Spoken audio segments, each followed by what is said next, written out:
Good morning, good afternoon, and good evening to everyone joining us live from around the world. Welcome to the grand final of the Better Health Hackathon, Code for COVID-19.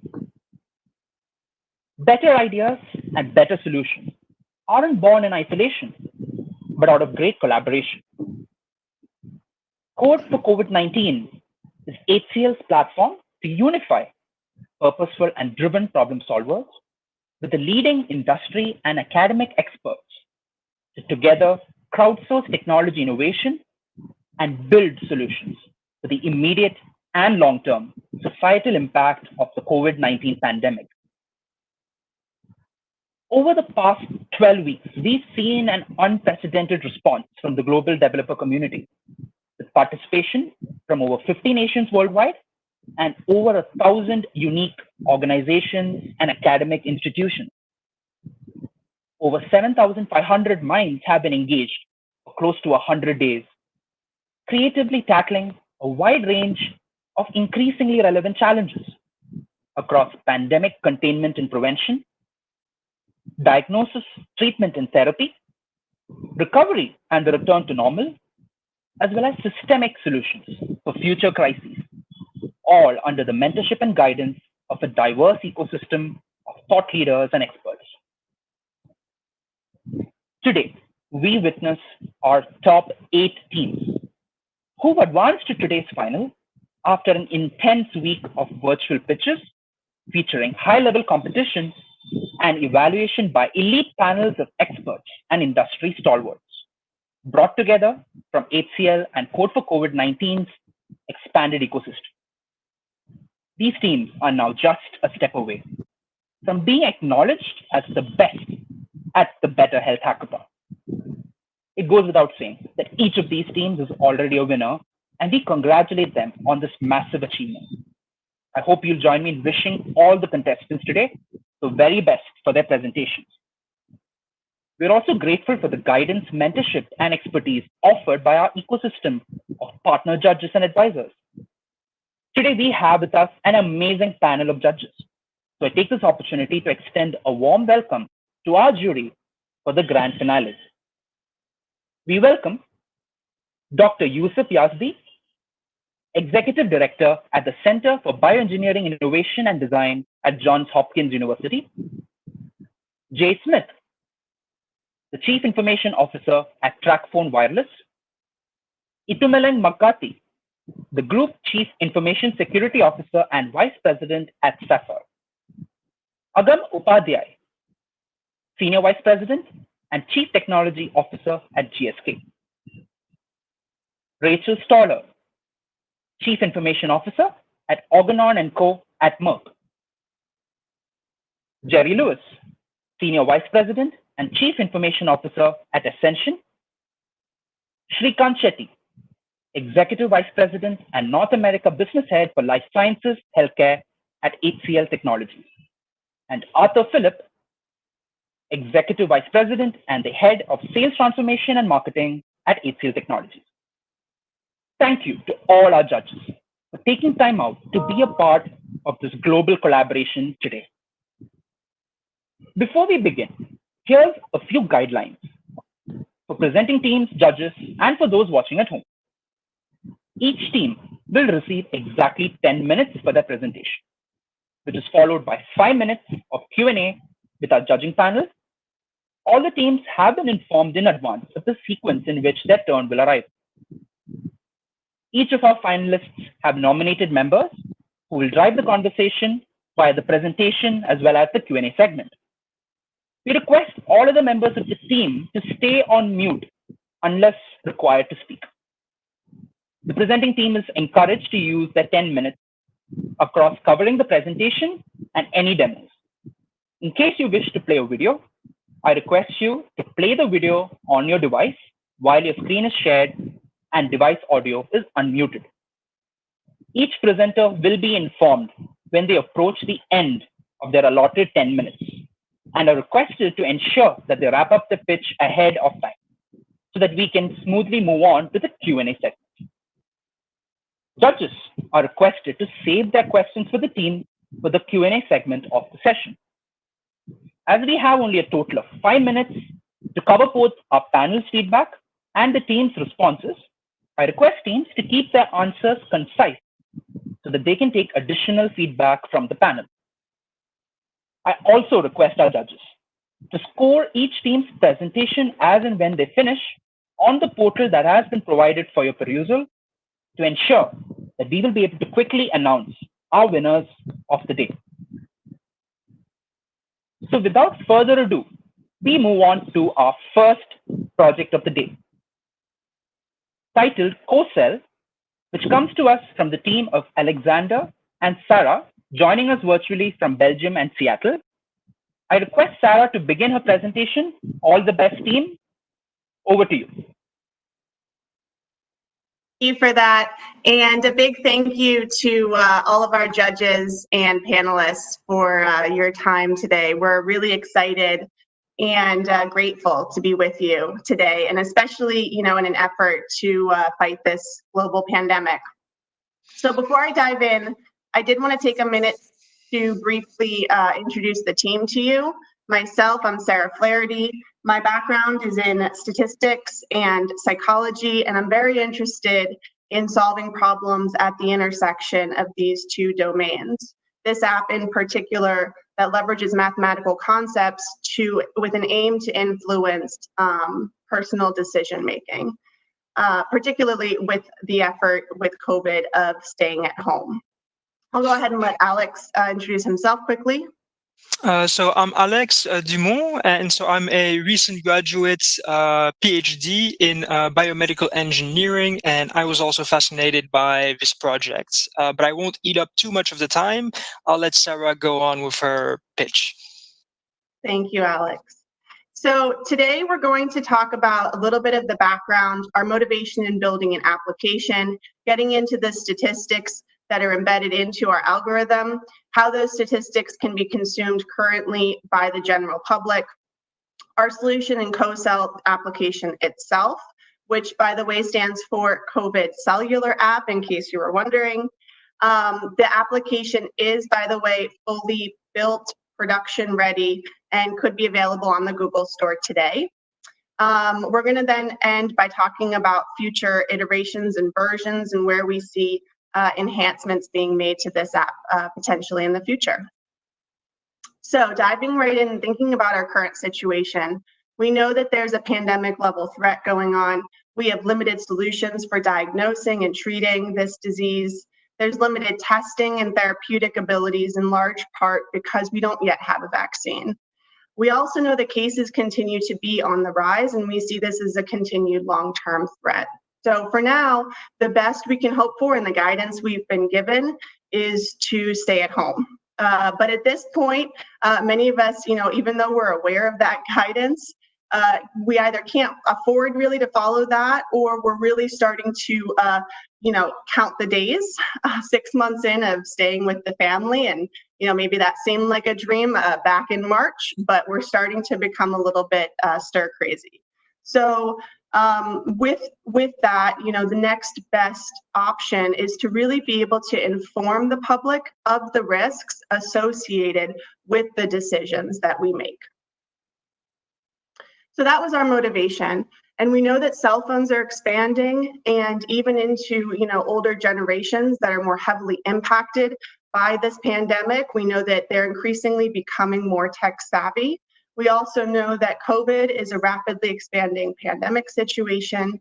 And so what is one solution? Well, we could combine, cell phones and personalize this COVID tracking to help to mitigate and ease the effects of the pandemic. If we can embed that risk assessment into folks' daily decision-making and habits, maybe we can in turn influence their decision and help to ease the effects of the pandemic. So there's a decent amount of publicly available statistics relating to COVID. We know that certain subgroups already are at an elevated risk of contraction based on things like race, age, and gender, in addition to pre-existing medical conditions and location. So this is an example of some of the data that we've brought into the algorithm so that folks are aware that already, but regardless of the decisions that they make, they may have a different baseline, myself, for example, than Alex, of where we're starting out with our personal risk of contraction of this disease. This just to give you a sense of some more of the sources and the breadth of the data that we considered in our algorithm. And then we have to think about, okay, the controllable behaviors and what is the level of risk associated with going outside and playing tennis versus going to a bar, right? There's different risks associated with those controllable behaviors. And then there's preventative measures that we can take, like hand washing and social distancing, that will decrease our likelihood of contraction. So that's great, and many of us, have these stats readily available, but the issue is that they're confusing, they're dense, and they don't personalize to us. They don't have that human impact.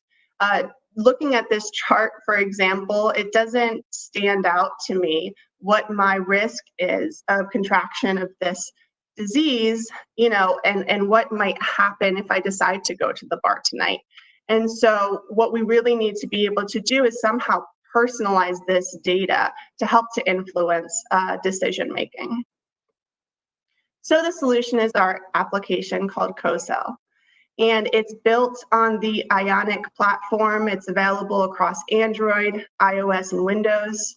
It's got a stylish web design, as you can see on the right, optimizing user experience so you can quickly, put your information in there. And what the application is doing is it's combining this relevant source data like CDC. It's combining that with user inputs, like Mary, for example, here. And then what it's going to do is it's going to reveal the specific likelihood in a quantifiable way of contracting COVID. So Mary might be aware in this instance that her chances of contracting COVID are high because she's deciding to go to the bar. But what this app will aim to do and show her is really specifically how much higher her risk will elevate to should she make that decision. So I'm going to go ahead and show a brief demo of the app itself. So you're going to access the app on your application. Right there is CoCell. You're going to click on that. It's going to pop up. Alex went ahead and he entered this application with his relevant information and pre-existing conditions. We are happy that he has survived those two pre-existing conditions to be with us here today. Age, okay, he is actually, he recently had a birthday, so I don't know how he's suddenly 29, but that's okay. Gender is male. He's going to go ahead and enter that. His location in the Northeast, he's white, and then he's going to select from a list of activities. Okay, he wants to go out and play tennis. He's actually a great tennis player. He's not going to wear a mask. Yes, he's going to social distance because tennis court, you can do that. And let's see, he's going to not be able to wash his hands while he's playing that activity. So here you can see the bell curve on the bottom that's in red. That's his before probability curve. And what's cool about that is that it has already aggregated all of the information that he's previously entered into this application, and that has been stored and brought into that baseline for him of his current risk. That's the red line. And then in blue, you have 2 minutes left. In blue is, thank you, a preview of what that risk may become should he decide to go ahead and play tennis anyways. So he can start to think about that for himself and decide whether or not he's willing to take that risk. So he's going to go ahead and think about that. Yes, he's going to play tennis. And then he's going to do a little bit more reflecting, and he's going to say, you know what, actually, I'm not quite sure I'm comfortable with that level of risk. I'm going to go ahead and delete that. It's going to go back to the original baseline. The other nice feature of this app is that you can delete all of your data and all of your history. If you want to start fresh, for example, on a Monday morning, you can do that with this app. You'll have a zero-line probability curve. So this really makes risk assessment for the user an easier task. It turns the activity a little bit of a gamification into a visual representation, and it'll show them 3 weeks from the current day. So you can start to plan out, your week, or your month accordingly based on the probability of certain behaviors that you took over the course of time. The other thing that I had mentioned is it aggregates these activities, so it'll store and build that into to the increased probability baseline. Great, so thinking about future iterations, we definitely want to continue to refine the statistics that we're leveraging in this algorithm. As scientists are learning more, as testing data is becoming more available, we want to be able to bring that data into this application to develop more realistic probability curves. We also want to integrate more user experience features, things like having it multilingual, using AI smart search in the text fields for activities, and ways to constantly engage our audience. So using gamification, maybe, like Fitbit, I don't know if any of you use that, but you can kind of enter into these challenges with your family and friends. You can share, this information maybe on social media in the future. Team, your time's almost up. Please wrap up in 30 seconds. Perfect. I think we're right at that. So on the left is our source data, and on the right is our unsigned APK. That's actually where the app itself is available again for download.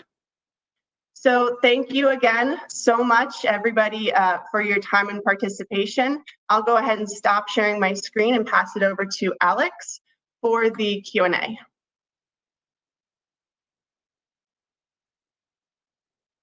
Thank you, team. Judges, we'll move on to the Q&A segment, where you have a total of 5 minutes. The Q&A segment will begin as soon as you see the team on the screen with you.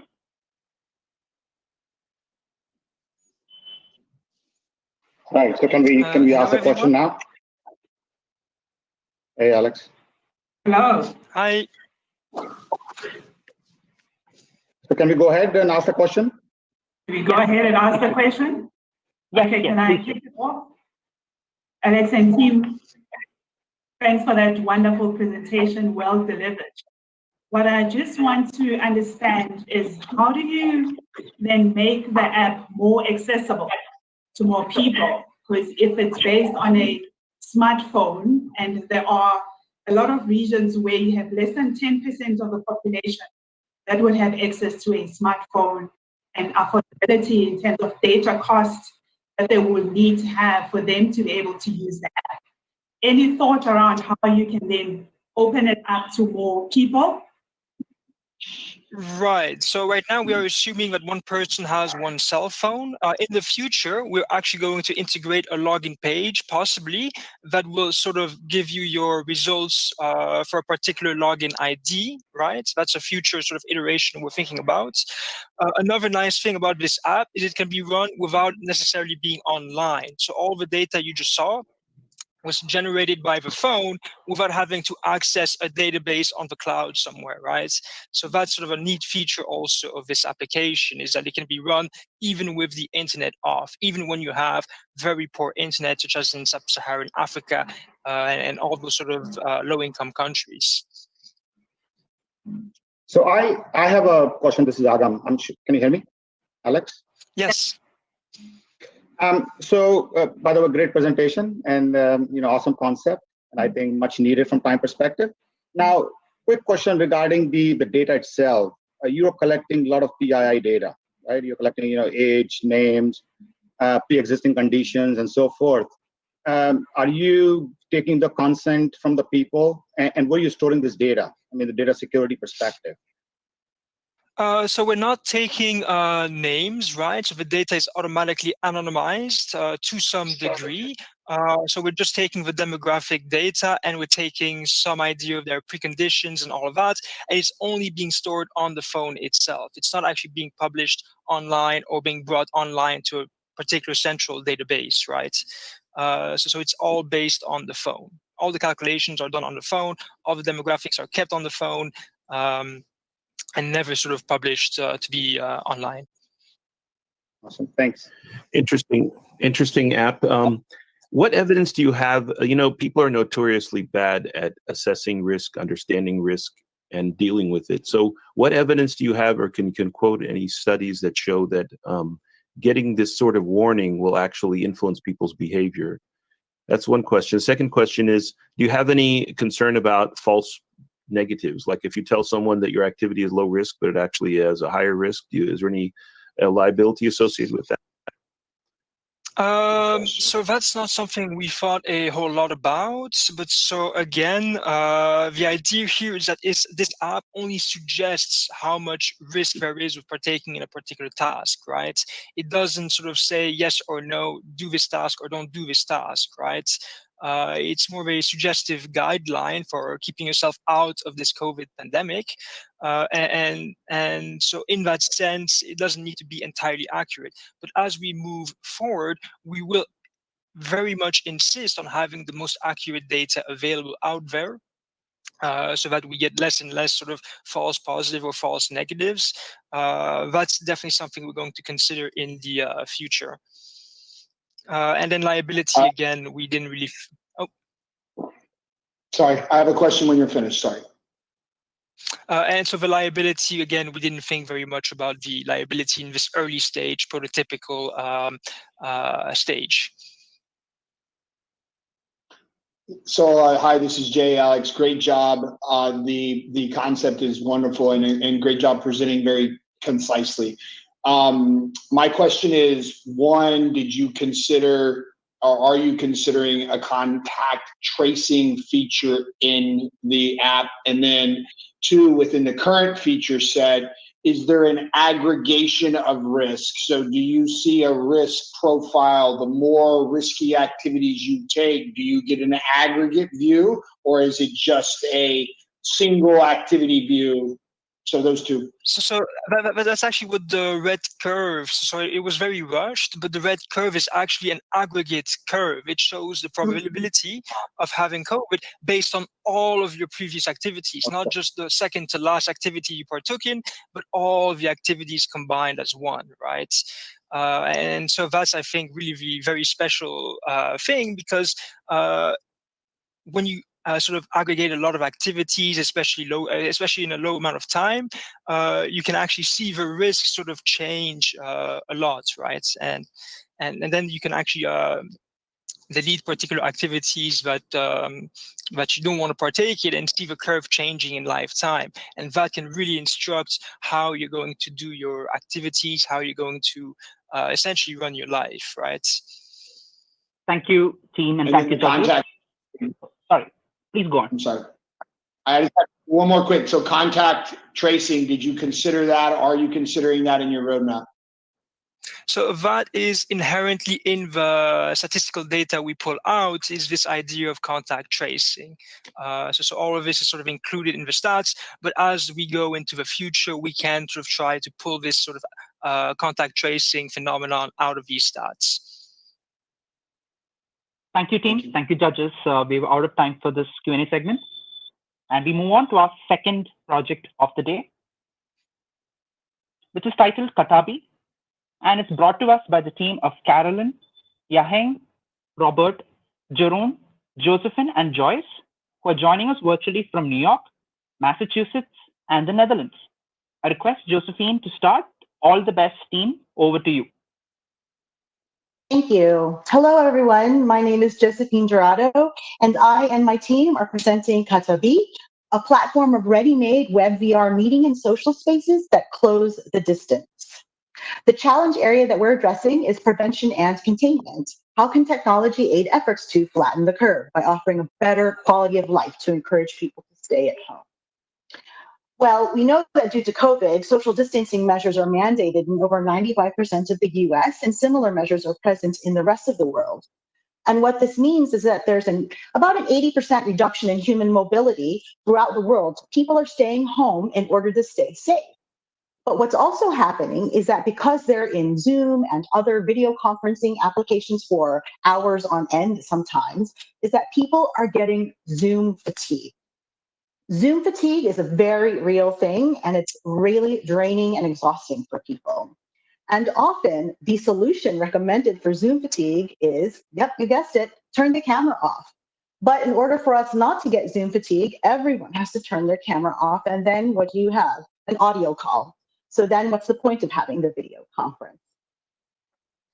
So 2D is not the great equalizer. This is really another problem having to do with inclusion and video. And what do I mean by that? Well, while one background may look like this, another background may look like this. So someone's socioeconomic advantages or disadvantages are very much on display when the video camera is turned on. And there are many reasons for not wanting to turn the camera on. Not only maybe somebody doesn't want to share their current living situation, but maybe they're not in a private space, or maybe they have a disability and feel vulnerable. So again, 2D is not the great equalizer when it comes to inclusion. There are many layers to remote collaboration. Email, phone, and no question that video is impactful, but what we're proposing is that immersive is the best way to remotely collaborate. But why immersive? Why is 360 degrees better than other ways? Well, there's a reason our desktops look like this. And it's because we really want this. Our brains process and thrive in 3D. We're meant to process things in 3 dimensions. For example, if I asked you, what's in your kitchen right now? You're probably envisioning your kitchen in 3 dimensions, not in 2 dimensions. You're not envisioning it as an image. You're actually seeing your kitchen in your mind and looking at the cabinets and what's inside your refrigerator. We store things in our memory in 3 dimensions, and our brain is less exhausted if we're actually in an immersive environment. So our solution is Katabi. We propose to close the distance with ready-made web VR meeting and social spaces that keep people safe by enriching the quality of life and social experiences while staying at home. We want to enable close collaboration through these immersive experiences while also bridging the digital divide. So it's available with a virtual reality headset like Google Cardboard or Oculus Rift, but also accessible through a browser or even a mobile browser. Our competitive landscape looks like this, with Zoom and other video conferencing solutions that we already talked about, as well as virtual worlds like Second Life, environments like Glue and Mozilla Hubs. But each of these competitors has its own advantages and disadvantages. We already talked about Zoom fatigue and the inclusion issue. Second Life requires an app download and a high-end computer. Glue requires high-end VR headsets like HTC Vive. And Mozilla Hubs, while it's a lovely environment, has a lack of purpose-built, ready-made spaces. So Katabi is made with JavaScript, A-Frame, HTML, CSS, React, Material UI, and Love. And some of the reasons that we included and worked on these platforms, like A-Frame and React, are because, for example, A-Frame has a huge open source library of web VR-ready elements and an active community. React, because it's component-based, it has the ability to attach state to objects, and because of its real-time rendering capabilities. So in this word cloud are some of the concepts that we thought through in building Katabi, things like having a shared space, having the feeling of actually being next to somebody while closing the distance, and collaborating, but still flattening the curve. So here I'll move to the demo, the live demo, which I'll point out is on our website, katabi.netlify.app.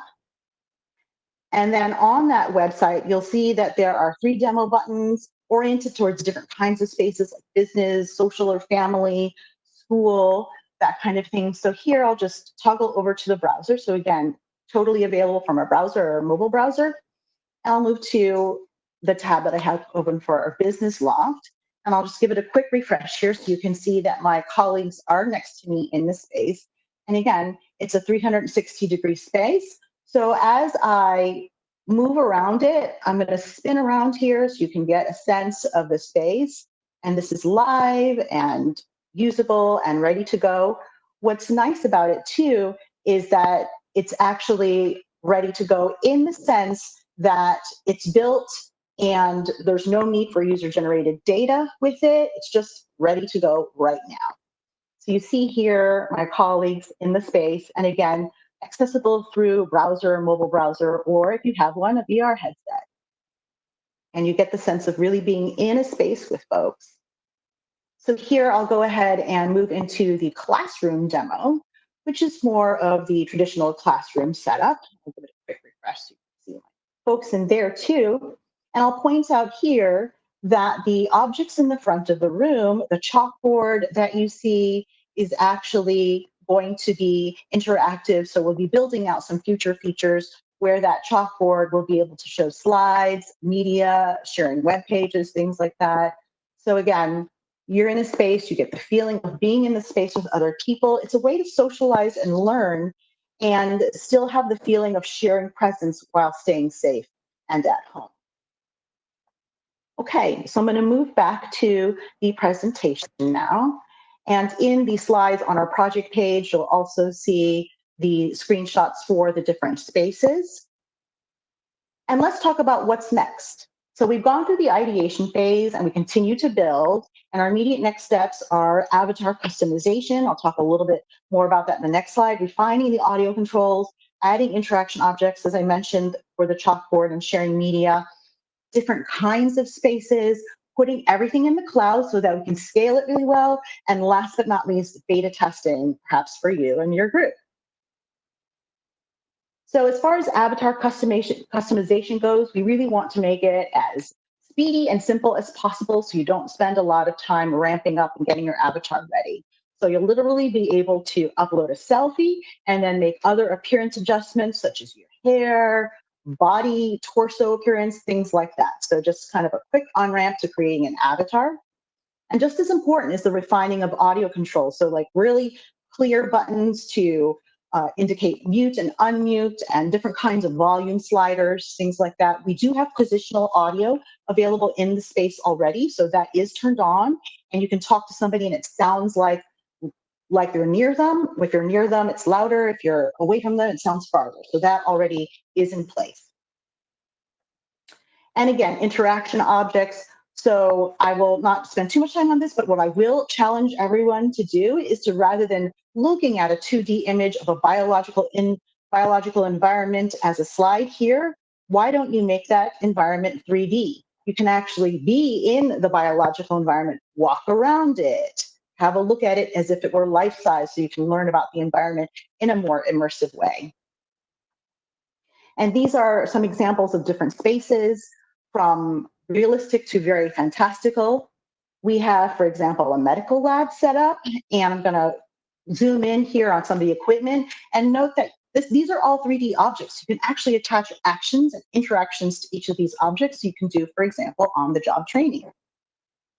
And here's an example of a co-working space and a bigger expo convention center for larger events. And perhaps in that expo center, you have smaller breakout rooms where you can knock out smaller topics. Here's a gallery with a stone garden and a smaller garden, just different spaces. And even, like I said, realistic to fantastical. So if you want to have your meeting in Star Trek, you can. So teamwork makes the dream work. And collectively, we have over 3 decades of experience in web development and immersive design. We are the team that can manifest this project. We encourage you to go to katabi.netlify.app and go to the About page where you can join our mailing list so you can stay up to date with our updates and participate in our upcoming private beta. Thank you for attention and time. We are Katabi and we want to close the distance. Thank you. Thank you, team, for the presentation. We will now move on to our Q&A segment. Our team will require a moment to join our panel to take the feedback and questions. So I'm using this moment to just talk about the fact that we have a total of 5 minutes for Q&A, and this includes collective feedback from all our judges and clarifications from the team. Judges, a gentle reminder as well that to ensure that you are evaluating your teams over the course of their presentation. As mentioned previously, this would allow us to announce the winners in a much more smoother manner once all teams are done. So we will begin as soon as the team is with us along with the panel. Yes, judges, you can begin.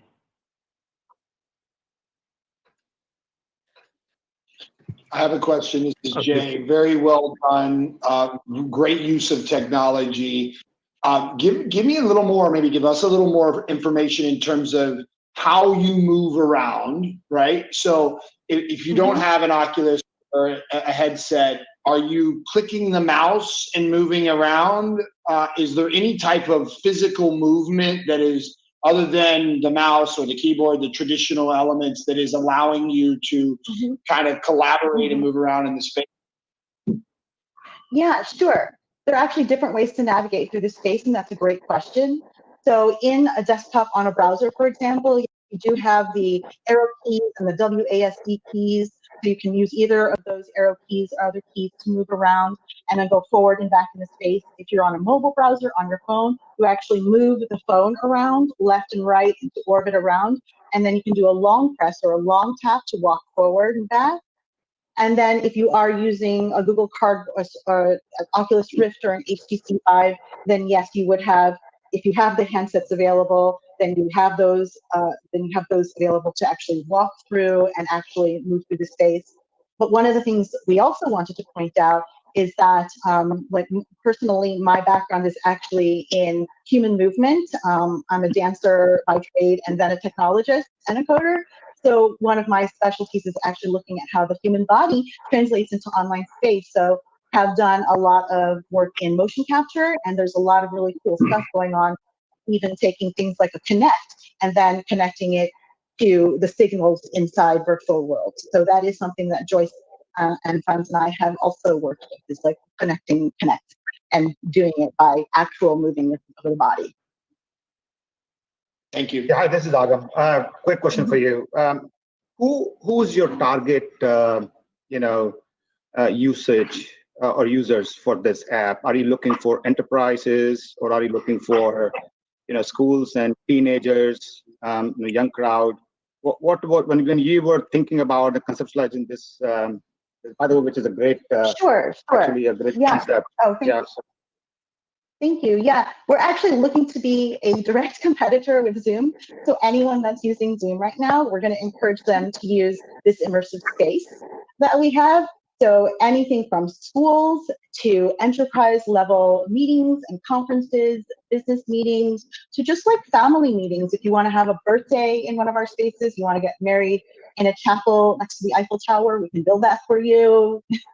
So it's really let me clarify my broad question. Let me clarify my question. I think that the reason is the scale. So what we saw and what you were presenting was about the cool stuff in terms of 3D. What was not shared is the net. I mean, the Zoom is more than just the video piece that you see it. I mean, a lot of other these things, Microsoft Teams and others. But there's a lot of network optimization. There's a lot of other backend stuff that goes in. So scale was the more of a question from that perspective. So if you're looking for enterprise and large scale to use, is this app built to sustain that scalability? It absolutely is. It absolutely is. And that is something that we've actually discussed at length. So when we talk about putting things in the cloud, we mean everything in the cloud, from the 3D assets to really being able to scale out to larger rooms and to be able to do larger expos. So if we have like 1,000 participants, we can have that expo center, like the Jacob Javits Center, but in virtual world space. But then also to strategically position it so that when you do have smaller groups breaking out, there are actual rooms that you can go into from the expo center that are smaller breakout rooms. So we'll have the bigger room that then we separate into an actual physical separate space of the breakout room that you can go into and optimize sort of the different experiences that are more intimate. So that is something that we've actually thought about. Oh, if I could just add another point, this is Robert from the team as well. Sure. In terms of the who is your target audience, I think this platform is amazing because it's kind of like a limitless opportunity, because you could think of anything from banks, insurance, or where there's human interactions right now that people can't have. So we could make rooms for car dealerships or insurance brokers to help close their clients, right, in a nice office setting, or educational institutions, or you see all these convention centers or Las Vegas convention centers who have all their convention centers pretty much canceled, right? And then we can offer kind of expo centers a way to kind of get their businesses back, or meetups. You could have parties, reunions, weddings, funerals. You could have this great virtual space with kind of limitless opportunities. Judges, please. I'll add one more thing to what Robert just said. Sorry, I'll just add one more thing, and it's he makes the point about being able to close deals. So 2 of the inquiries that we've gotten already, sort of 2 potential clients, are a finance company that's looking to do signings in a virtual space, And I also have a meeting with my alma mater, the new school, and they're looking to have admissions events in there. So those are already kind of two ideas of potential. But the Zoom fatigue for me is about, I mean, I still sit in a chair. So how are you thinking about movement? I mean, you talked about movement a little bit earlier. How do you think about, how does this change that? Because I'm in my chair 10 hours a day with Zoom fatigue. What does this do differently? Yeah. So Zoom fatigue is actually about the video calls and the amount of information taken because you're staring at a grid of video faces 4 hours at a time. And it's about sort of taking that in and not having sort of like the same kind of rest for your eyes because you're always on all the time.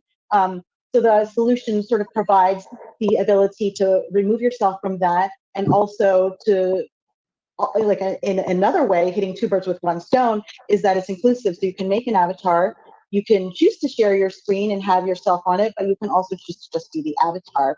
And as I said, we're looking at sort of future iterations where you can actually have movement with the body, the camera, and have that be translated into some movement in the space. Thank you, judges. I think we've run out of time. So thank you, team. We'll have to move on to our third project of the session. Well done. Our third team has a project titled COVID Spy, and this is coming to us from the team of Krisha and Tanmay, joining us virtually from Pune, India. Request Krisha to begin her presentation. All the best, team. Over to you. Thank you. Greetings, respected panel. I'd like to introduce to you our team, COVID Spy. I'm Krisha Bhambani, and this is my partner, Tanmay Jain. So before we get to the specifics of the project, I'd like to explain to you our inspiration behind it. So people spent months in self-isolation trying to limit the pandemic spread. But of course, now the community begins to grow restless. So this means that organizations and public places are opening up. So, of course, these organizations have to take measures to ensure that the rules that rules to reduce the risk of infection, like social distancing and mask wearing, are being followed. So, as of now, a human element is required to enforce these rules. This puts the essential workers at risk and hence also increases the risk of infection for the people interacting with them. So, with this, I'd like to brief you about what exactly our project is. So our project consists of 4 main modules: mask detection using YOLO V4 object detection, social distancing violation detection, dividing a room into zones to detect areas where social distancing violations are taking place, which we will henceforth refer to as zoning, and lastly, fever detection using the Fleur-Leptin module. So,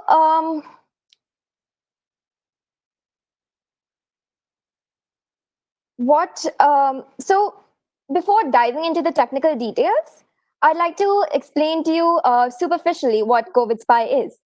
So it is basically a comprehensive management system to monitor people who face a higher risk of infection and alert others around them that to alert and alert others around whom these violations are taking place to notify them that the risk of infection is high. So the primary use case of this project is safety norm enforcement in public organizations and institutions like offices, malls, and colleges.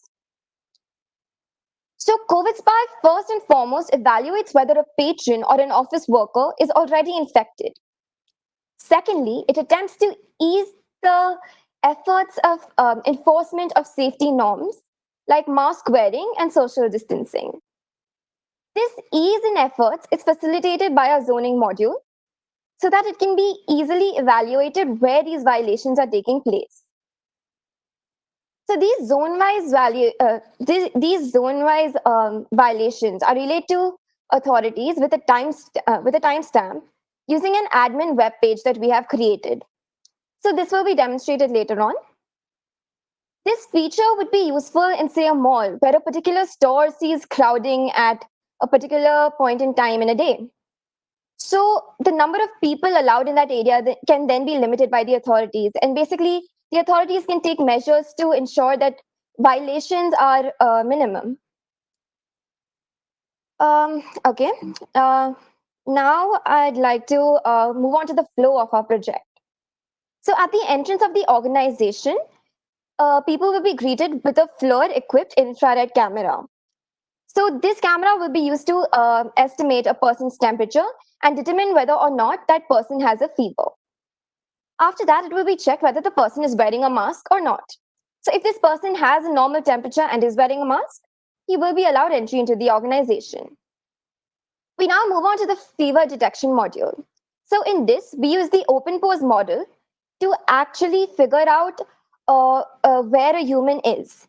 And two of the key points belonging to a person's face are given as a result of this open pose model. So we use this to locate a person's face. And the radiometric matrix captured by the FLIR-Leptin thermal camera module is used to estimate the temperature of this person's face. So this temperature is used to infer whether or not humans have a fever. Well, I will now be demonstrating a few videos on the right-hand side, and I request you to look at the key on the left bottom to figure out what the bounding box's colors represent.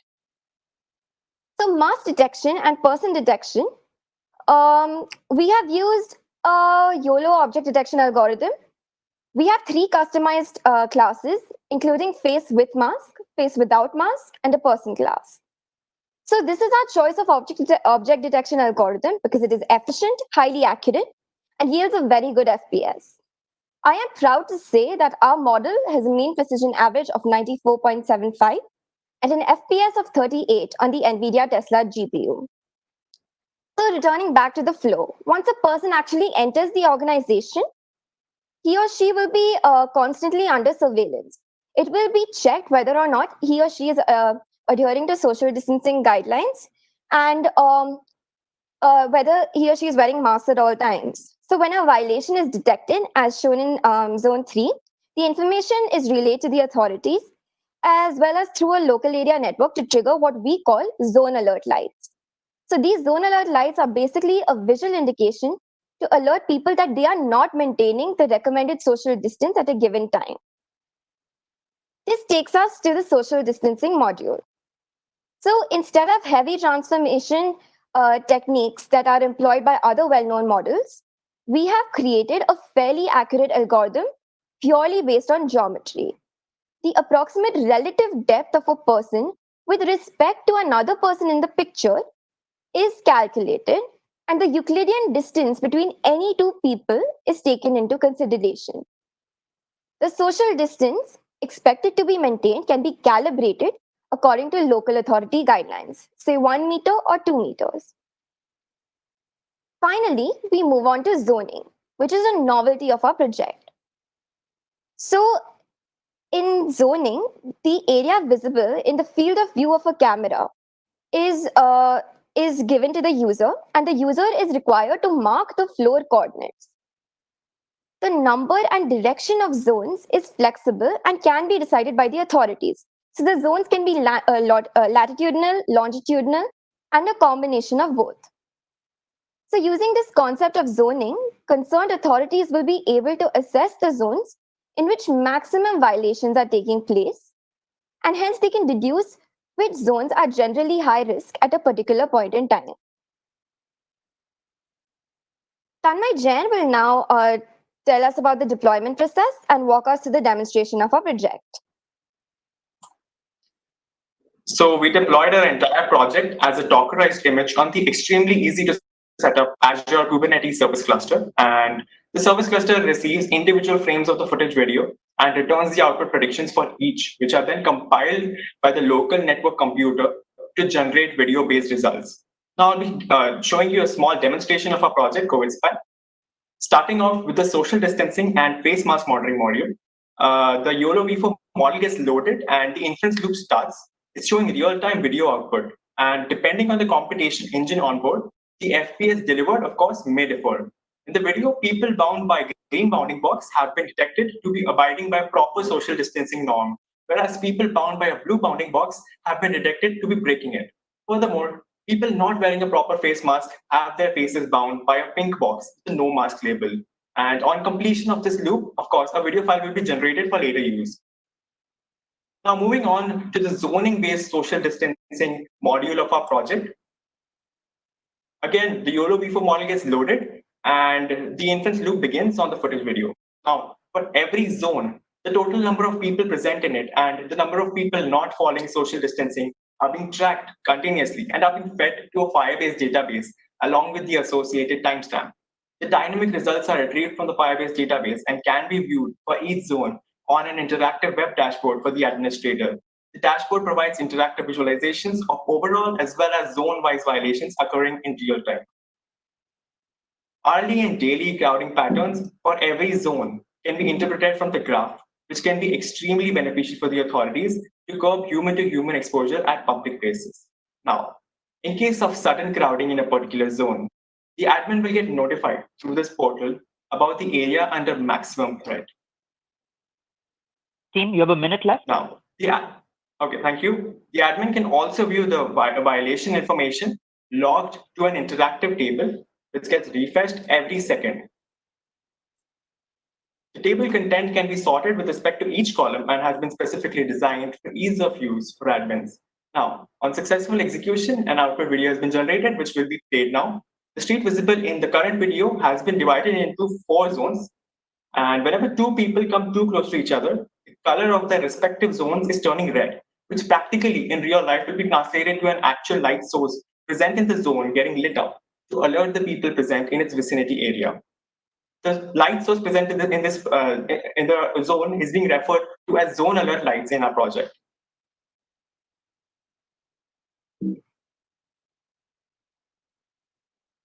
Team, you've come to the end. You'll have to wrap up in 30 seconds, please. Right.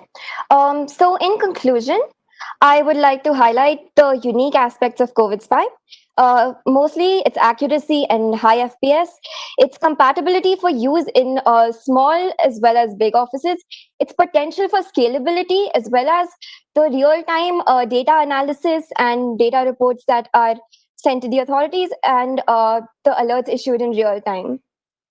That would be the end of our presentation, and I would like us to move on to the Q&A section of this presentation. Thank you, team. Great presentation. We'll move on to our Q&A segment. Our team might require a moment to join the panel to get their feedback and questions. So reminding the panel that we have a total of 5 minutes for Q&A. And also judges, a reminder to ensure that we are scoring teams as and when they finish their presentations. We will begin as soon as our team is with us. Yes, judges, go ahead. Over to you. I have a quick question for you. So excellent use of technology, excellent idea. I heard something I just want to clarify. One would be, you mentioned zone alerts visible to individuals that are in the area. Did I hear that right? So not only the authorities seeing the information, but a visual indication to someone that may be entering the area that the area is either safe or not. Did I get that right? Is that, yes? The purpose of the zone alert lights, which indicate individuals, is when they break norms, and also to the people present in the zone to alert them that they are breaking the norm. So it works both ways. Okay, perfect. One more question. I want to be sensitive to the rest of the people. The aggregation of the data for an overall risk score. So you have the mask, you have the social distancing, and you have the temperature. Have you been able to correlate that data together to give an overall sense of risk, not just 3 separate things, but the aggregate? Right. Yes, that is exactly what is happening, and that is exactly what is being shown on the visualization dashboard available to the admins.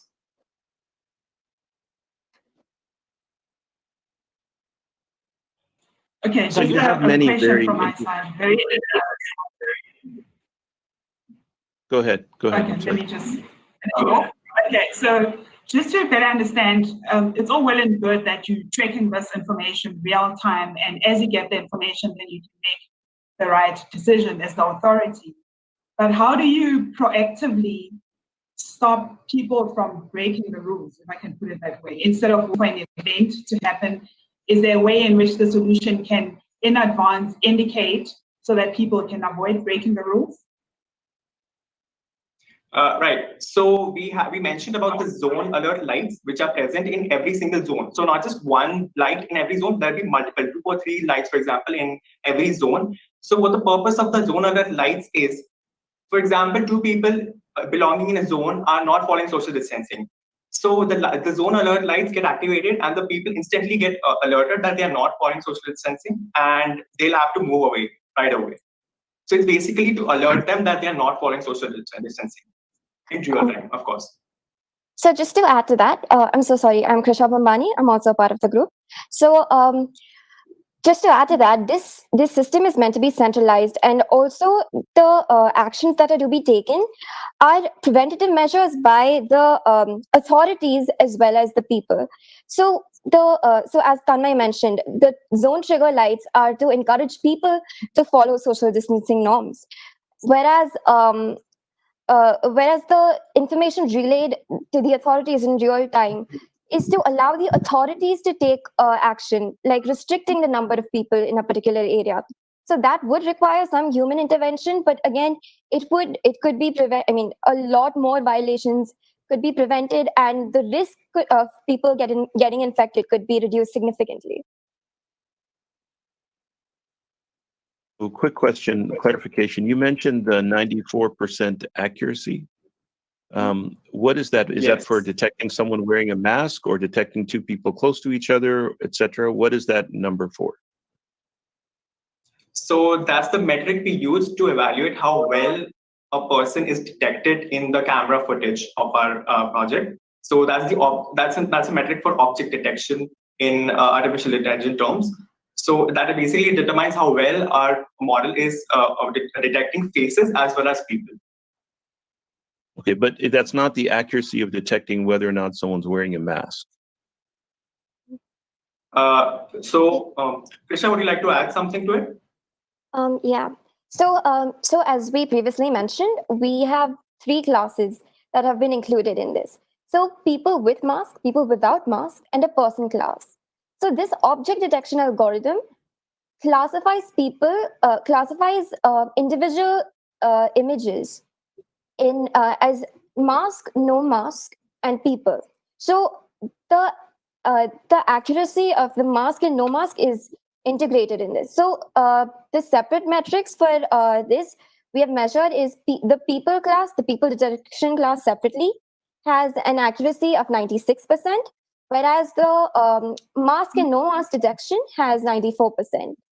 And the overall mean precision average is 95% approximately. So it does represent. I'm so sorry. We can take one more quick question, judges.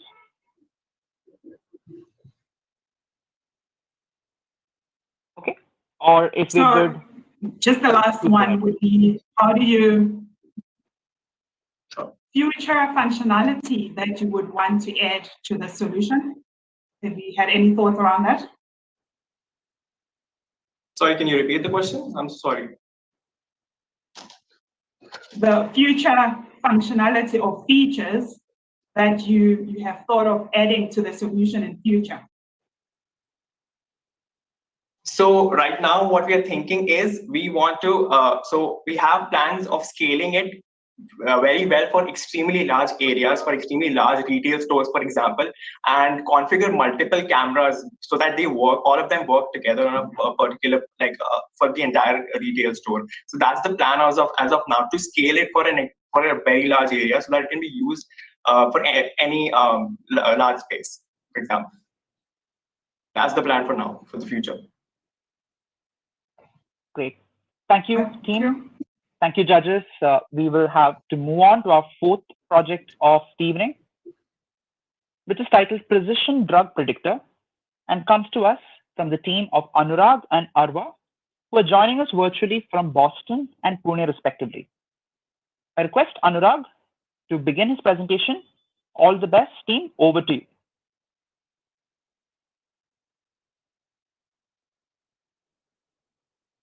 Anurag, you'll have to unmute yourself, please.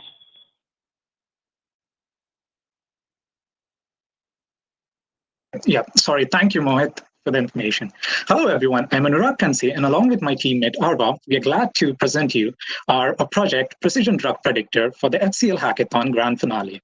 We are addressing the challenge number 2 and challenge number 4.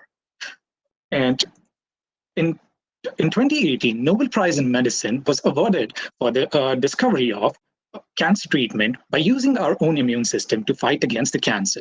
So well, we might think that if we can use our own immune system, do we have to depend on anything else? Let's look at what happened exactly in the first half of 2020. Me and probably you too were scared of the death spike worldwide due to the pandemic. And it wasn't just us, it were also like our national leaders were trying or panicking to procure the most effective drug against COVID-19. Whereas the scientists were also working hard to find out the most effective and develop the most effective antivirals. One important thing happened on June 16, 2020. A corticosteroid known as dexamethasone was the first drug in the recovery trial. It showed that a reduction in mortality of severely ill patients by whopping 33%. So this drug works by harnessing the power by modulating the immune system against the infectious virus. Similarly, what we can do over here is we already know that the immune response is responsible for cytokine, the excessive immune response is responsible for cytokine storm, and therefore it causes the lung injury rather than the virus itself. So let's try to understand how precision medicine can help us in this case. Let me ask you a few questions. What if we were able to find out that the corticosteroid is effective back in January itself? We would have been able to save 133,000 lives until then, wouldn't we? What if we were able to treat and contain the virus before it spread globally? We would have been able to contain the pandemic at least to an epidemic. What if we were able to design a data-driven clinical trial? Wouldn't this have helped in an early breakthrough of recovery trial, what happened in a corticosteroid? And what if we're able to use a precision medicine in this case? So we would be able to design a population-specific regimen based on a country, for example. Or we would have been able to make targeted therapies for comorbidities such as asthma. And finally, wouldn't we be able to better the stressed condition of the present healthcare system? If you think that the answer seems to be yes to all of this question, then we are surely near the sunrise. Let me give you a brief overview of how our algorithm works. So essentially, we take the data sample from the COVID infected patient. We find out the unique signature, disease signature, in terms of the exons, overly expressed exons, and we find out which drug are particularly suited for suppressing these exons or the genes. And we can provide a single or a combinational drug therapy to fight against it. And therefore, the patient is able to recover again. The pipeline for our drug prediction algorithm is as follows. As you might have guessed it right, the first step is to acquire the data. In our case, we acquire the data from the NGS data from NCBI portal, but you can also use next generation sequencer to find out the data, to get the data. We took 4 COVID infected samples and 4 healthy controls. We standardized these samples against the reference human genome, GRCH38. And further, now we need to understand how many times every gene has been expressed to its frequency. So we use the feature counts algorithm in this case. But statistically speaking, we cannot compare 2 data sets unless we normalize them. So we use differential expression algorithm to find out how many times a gene is overexpressed compared to its counterpart, but not with itself. So once we have the differential gene expression data, we can find out which genes are overexpressed and what are the underlying pathways they are going to affect. So we use this fancy term called as gene set enrichment analysis to find out, this is our data, and we have seen that hemostasis, gene expression, RNA polymerase, disease, and immune system pathways are severely affected in this case by the upregulated genes. So now the final answer is to find out the drug targets. So we go to the drug gene interaction database, we find out the potential drug targets for it. And we have developed a completely automated process to find out these drug targets. So to give you a demo, we have created a very simple 3-step pipeline as a turnkey solution to find out the drug targets for the overexpressed gene from the genomic transcriptomic data. So let me give you directly go to the code. We have we have used the Google Cloud Platform as the first step is data. It requires humongous amount of data. So all you have to do is start this code in the Linux platform, and it starts downloading the dependencies. It starts creating the directories for the healthy as well as the disease population sequences, and it will start downloading the control sequences for the healthy and the disease for the COVID-infected samples, and from the NCBI portal. It will start referencing against the alignment against the reference genome using the bowtie2 sequence. Once this is over, it will start converting into binary and finally annotate every gene. Once the annotation is done, we count how many genes, what is the frequency of the genes annotated. Once this is done, we're able to see the result in terms of features_1.csv. So this is the file which we took from the Google Cloud Platform, and this is available for us. And this is the only time-consuming step. As you can see over here, these are the annotated genes. These are the feature counts for the healthy, and these are the feature counts for the infected ones. Now, the next step, as I said earlier, is to find out the frequency, the differential gene expression. All you have to do is take the feature file and run the step 2 differential expression calculator in R. So by hitting R, run, we are able to find out the differential expression by comparing the healthy versus the infected one. And the data is available in CSV format. So this is happening real-time analysis. So the data is saved in differential expression results.csv. Now, let's have a quick look at how this result looks like. So over here on the left are the gene names, annotated gene names, but we can see there are like around 21,000 genes representing over here. So to threshold them and find out which are overexpressed, we use a threshold of 1,000 or log2fold threshold of 3, which represent 1,000. So, and finally, these overexpressed genes on the log2fold change, we use Python to find out the step 3. So all you have to do is type Python step 3 finding the drugs, and hit enter. It will start finding the available drug candidates for the overexpressed gene. This is saved to the data gene_drug.csv. Again, this was pretty real time. So on the left-hand side, we see the genes from 20,000, we have cut down to 18. And on the right, we are able to see the drug candidates. I will go back to the presentation. So, and here are our results. So on the left-hand side, we the genes which were overexpressed, and on the right-hand side are the drugs for it.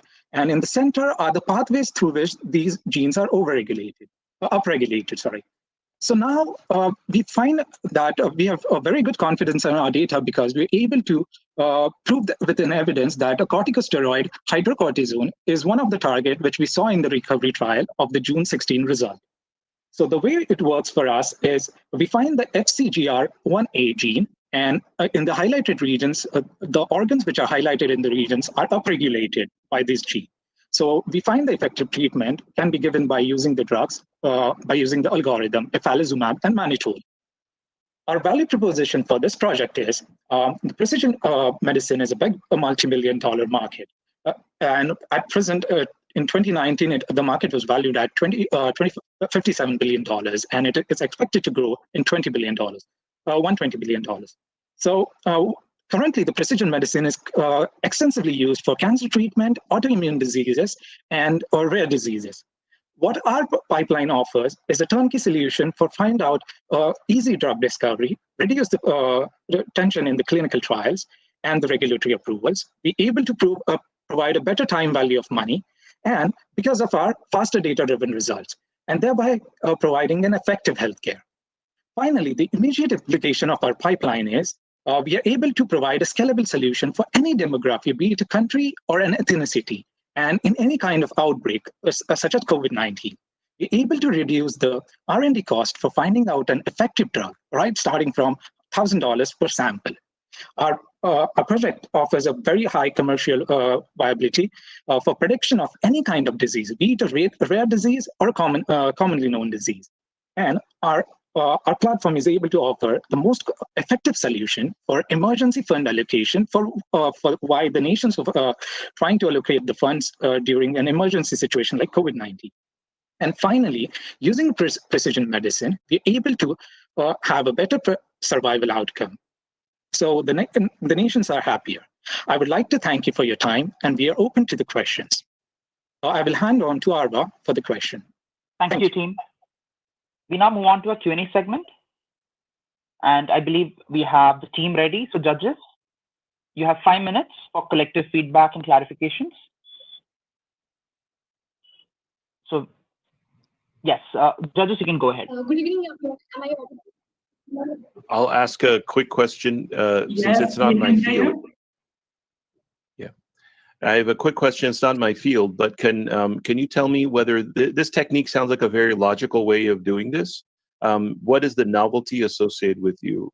Are you is this a commonly established method that you've implemented, or is this a new method? So we have been motivated from the previously existing work, but we have added our touches to it. For example, most of our Arva? are automated. Sorry, you might want to just speak a little closer to the mic. Yeah. Yeah. So most of one thing, our pipelines are automated. Secondly, we have integrated the Bauta into alignment with drug gene interaction database. Third thing, we have also done gene set enrichment analysis, which is also telling us about the pathways in which particular organs are being affected.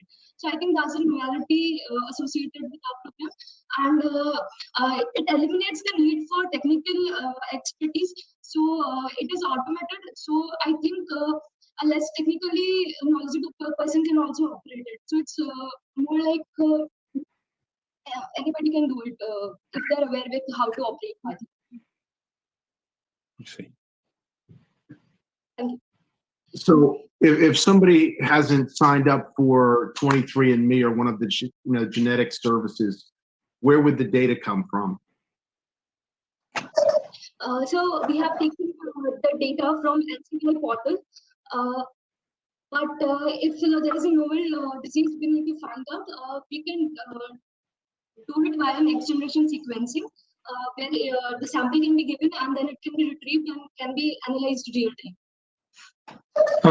Just to snap in a little bit for answering the question. So if you're getting a whole genome sequence data from like 23andMe, then you will be able to find out a customized trial, or a personalized solution for precision drug.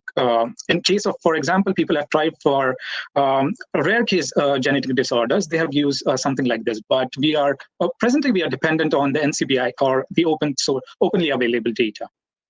Thank you. I have a question also. So terrific scientific way of analyzing this problem. Do you have any evidence of how successful it has been? Have you tried this? I mean, one thing is the science and the theory, the other is the actual results. So we are very fortunate to give you two evidences to success of our work. First of all, recovery trial took 4 months and tested on 5,000 patients, and this is something Team, just analysis is predicted. Anurag, sorry, just in case audio is a challenge, Anurag, would you want to answer that? Yeah, sure. So yeah, like maybe I can answer because your voice is a little less audible. So the first thing is, as I mentioned earlier, like we are very confident because our results matches very much to the recovery trial, which was conducted over a period of 4 months for dexamethasone, and which is a corticosteroid. So we are able to find out the drugs as a corticosteroid, one of the drug corticosteroid.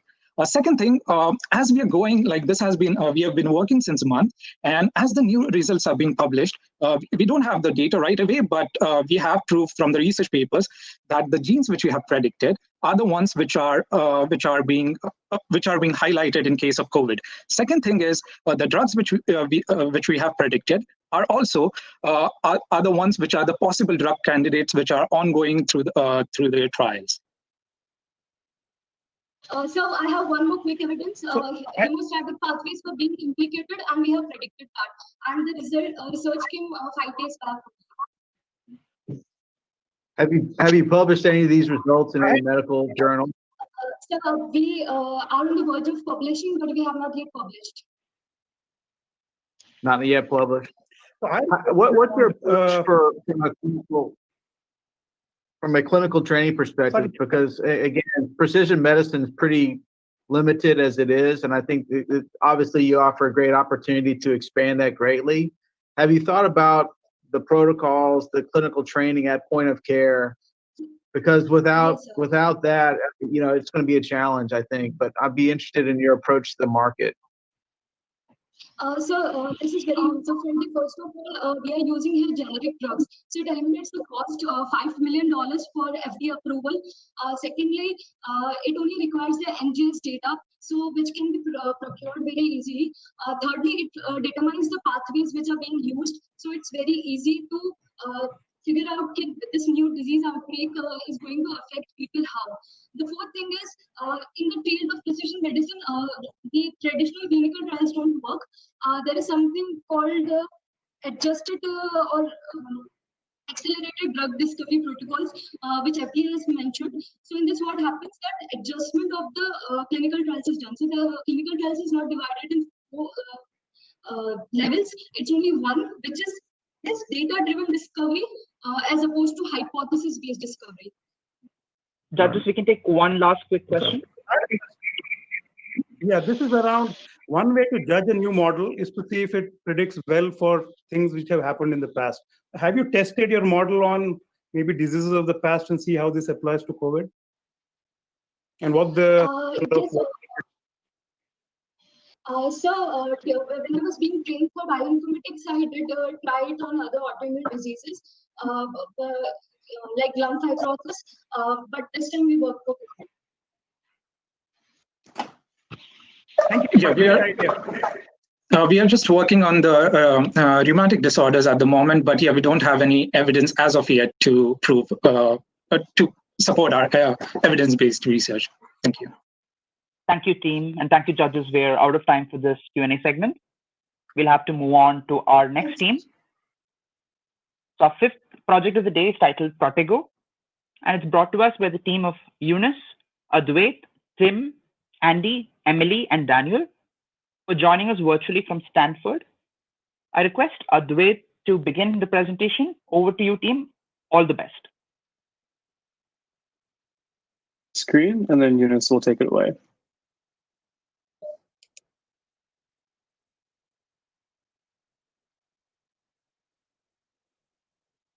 Everyone, our project is called Protego, an integrated predictive modeling platform for national PPE supply distribution.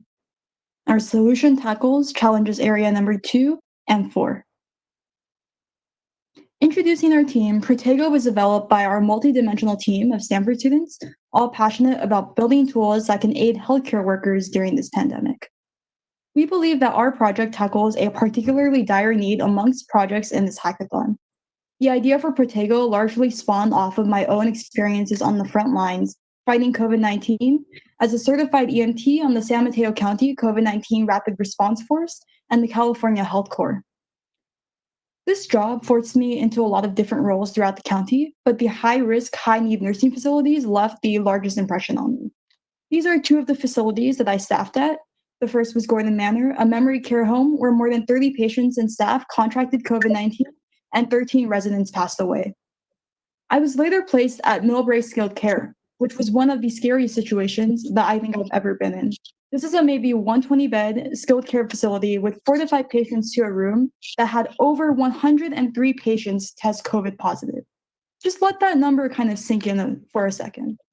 Almost 90% of these patients were confirmed positive, and it was assumed the remaining 10% would eventually test positive as well anyways. Throughout my time here, I feared for my own personal safety while I was trying to care for my patients. We were often concerned about a lack of PPE to protect ourselves, and I was forced to reuse N95s and even gowns. Nursing home administrators told me there was little they could do to help.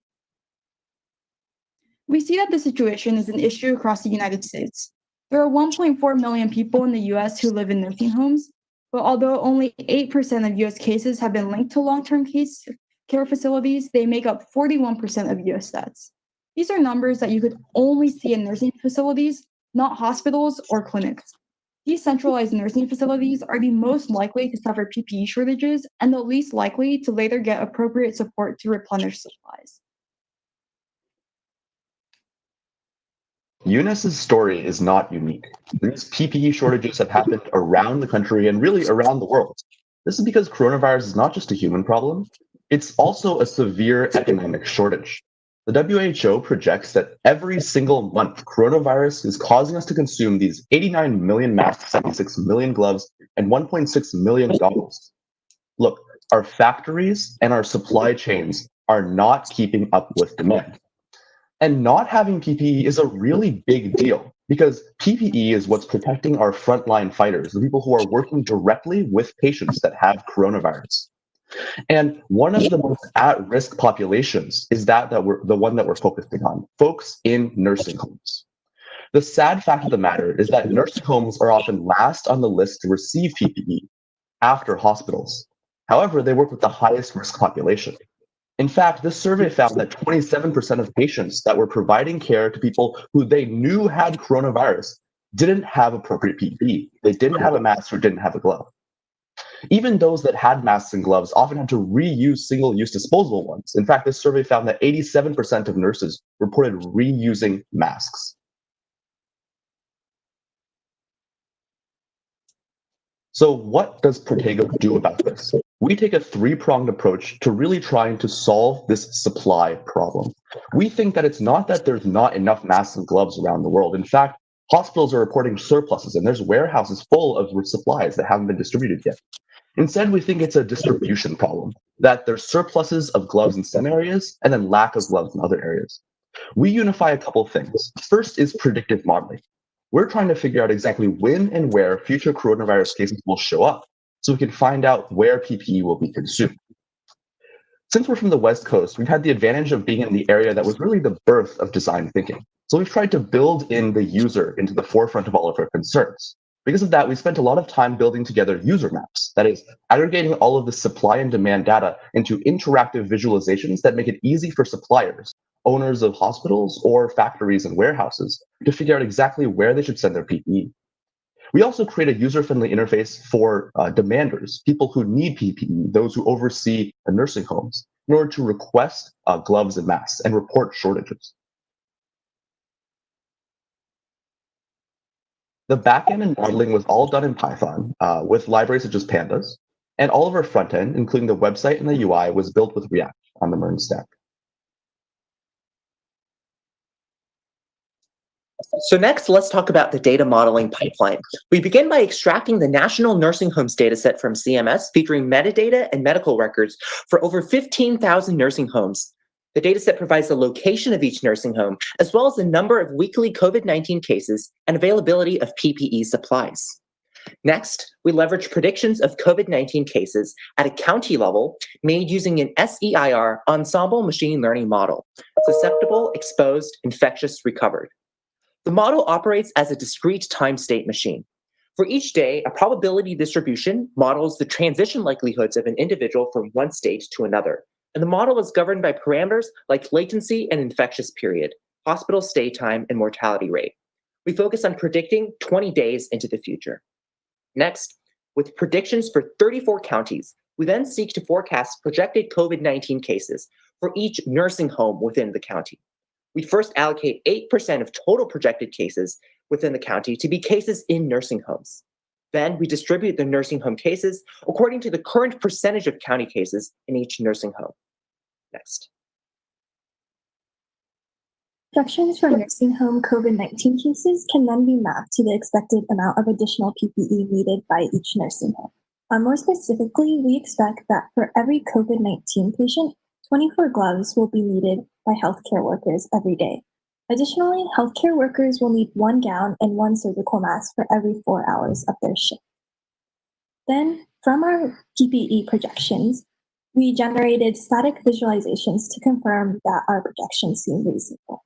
Looking at the United States as a whole, we can see that harder hit states such as Florida and California are predicted to have higher PPE needs than the Northeast.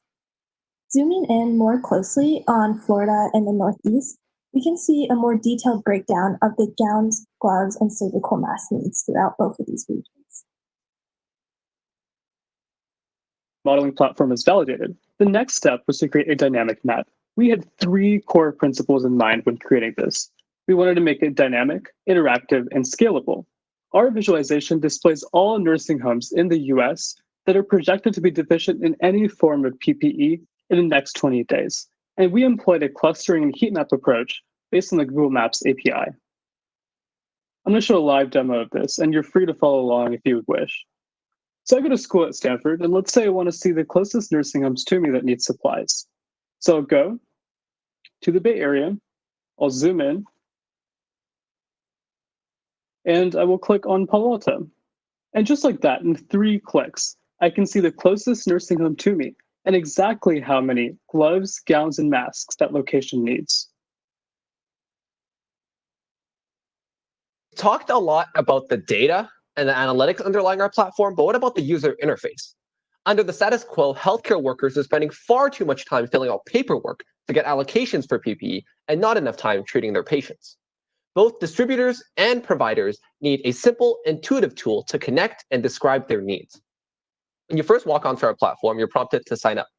We collect pretty basic information like name, email, facility, as well as a professional license number to make sure this information is going where it needs to go. Next, we approach our dashboard. We provide simple information for individuals to understand the fundamentals of a care facility, like residents, staff, current and future shortages. It's also on this platform that you can both submit a need or submit a donation. At its core, we're trying to optimize the distribution of PPE to match supply correspondingly with the urgency of need. It also means that we have the capacity to crowdsource donations to the general public, which decentralizes the distribution process and vastly enhances our ability to coordinate supply. And all of this is done on an intuitive visual platform. In terms of future implementation, first of all, we have to onboard key stakeholders. That includes private and public PPE producers, as well as national consortiums of nursing homes. Next, because of our low overhead costs, we think this is something that is sustainable through grants like the NIA R21 Exploratory Research Grant. We want to expand our data set to include different types of PPE and different locations, as well as automate our distribution process, meaning we want to recommend optimization, we want to recommend distribution of PPE to different locations in the future. Next, we also want to iterate upon our product through user testing.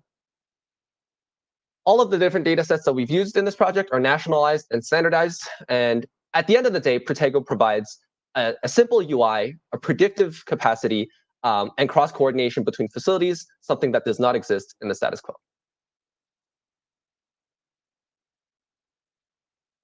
Thank you, and we're happy to take any questions now. Thank you, team. I think judges, we can start a Q&A segment. We have 5 minutes. If the team's ready, judges, over to you. Yeah. So quick great question. idea. Great idea. The question that I have for you is, by the way, great presentation. I'm glad to hear there's a lot of questions. Go ahead. That had a, There's a great presentation.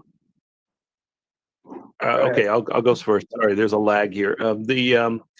So there's thousands of supplies needed in a nursing home, for example, and would you imagine this being integrated into their system? And could you tell us how your solution differs from how all the other supplies are managed in a nursing home? Why would it be a standalone, separate product?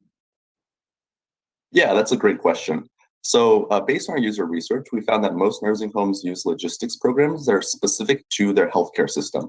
So if they're lucky enough to be a part of a large healthcare system like Adventist Health, they can request resources from area hospitals. However, a lot of these standalone nursing homes often aren't part of these clinical systems, and so they can't request supplies. So all their software does is manage how many gloves they have in their own storeroom. Our technology tries to be above this sort of ripple rabble of healthcare systems, enable peer-to-peer sharing of resources across state lines and across government and hospitals. I just want to say, not a question, just a comment, and a thank you to Eunice for the work on the front lines. Appreciate the passion that came through right up front. That's, I think all of us, have a debt of gratitude there. Amen.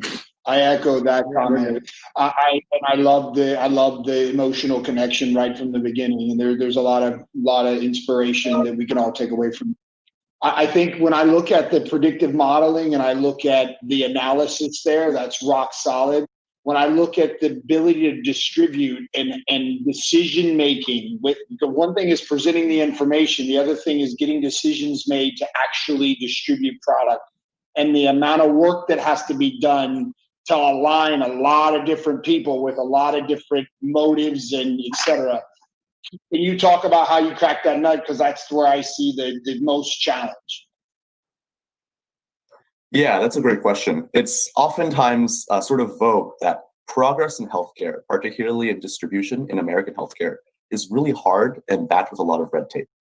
We think that sort of the current pandemic is an excellent chance to really bring all these interests together, to really galvanize change. And the honest truth is that a lot of the innovation that we're bringing to the table is really years in the making. We think that distribution of supplies has already been really inefficient. And I think it's time that because we have a reason to really get together, to get stakeholders on board, and because we have a compelling story, we know that there are nursing homes right now that literally do not have masks to give their nurses. We think that it's much easier to get key stakeholders, like the folks we mentioned in our presentation, on board. But yes, I agree with you. It's always going to be a challenge. Thank you. I had a question and a comment as well. I think one is a great presentation and a great use of how data can be used to solve problems. So I think have you thought about you extending this model? I understand that you're using it for PPE right now.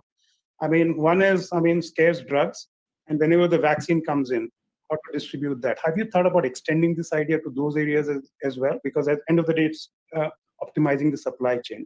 So that's one. Right. And the second is, sorry, go ahead. Let me hold on to my question. No worries. So that's actually a great question. In fact, we've gotten that feedback from a lot of our mentors so far. I think that our current sort of perspective is cautious optimism. We don't want to put the cart before the horse, but we think that, yes, if our pipeline can effectively be used to distribute masks and gloves, then it can be possible to generalize this to other things, vaccines or just supply chains in general. But again, we want to stay true to our user base and focus on helping nurses first. Thank you. So a quick question for you is, Sheti, you should stay one question so we all can ask. I'm sorry. The quick question I have for you is that, look, the current demand and supply and the whole supply chain is based on the certain prediction of demand that's needed, right? And that's how supply and distribution created. What this pandemic did to us was it was completely chaotic because it did not have any pattern, right? People were just getting sick at different levels in different places and needed. So the question really is that once these patterns become a lot more predictive, the value of the system would be how valuable? How do you see it? Because it is more valuable when there's a chaos and non-predictive demand versus there's a predictive demand. How do you see this in the future? Run this thing. Yeah, that's a really good question. I think there's actually a golden spot in the middle. So near the beginning of an outbreak, which we can't predict at all, we hope that existing stockpiles of gloves and masks are able to tide the hospitals and local fast response teams over. However, once that sort of outbreak gains momentum, we're able to get these kinds of confident forecasts to really bring in supplies just in time for when these stockpiles run out. Just to chime in real quickly on the technical component. And so when the pandemic is more predictable, it actually enables our time series model to predict the forecasted demand of PPE supplies to be a lot more accurate as well. We're able to incorporate seasonality effects into the model. So that will actually enhance the predictive side as well as the distribution side that Daniel mentioned. Judges, we can take one quick question. Jerry, did you have a question? Okay. Yeah, I think my question was asked earlier. It needs to be tied into the whole distribution and logistics system for it to be really effective. And again, I think as you've got the front end, which I think you've got that nailed, but I think tying it into the rest of the logistics and distribution system and the value prop to them, I think is going to be an important component to the overall picture. Yeah, that's a really great point, Jerry. And in fact, one of our next steps is actually to integrate with Epic, which is one of the most commonly used hospital management systems in the US. Right. Thank you, judges. Thank you, team, for a great presentation. We'll now move on to our next team. Our sixth project of the day is titled Care Coach, and this is brought to us by the team of Flora, Muntasir, Shraddha, and Ebstan, joining us virtually from New York, Florida, Pune, and Dhaka, Bangladesh. I believe Flora already has the presentation. Over to you, team. All the best. Hi, everyone. My name is Flora, and my team and I will be presenting to you and introducing you to Care Coach today. So Care Coach is a platform for medical professionals to provide culturally adaptive care across a dynamic of different settings. Care Coach can be especially helpful during stressful and uncertain times like COVID, which negatively affects everyone, no matter who you are and where you're at. And communication is a really crucial piece of healthcare that is often overlooked. This is critical because effective provider-patient communication is empirically linked to positive care outcomes and also treatment adherence.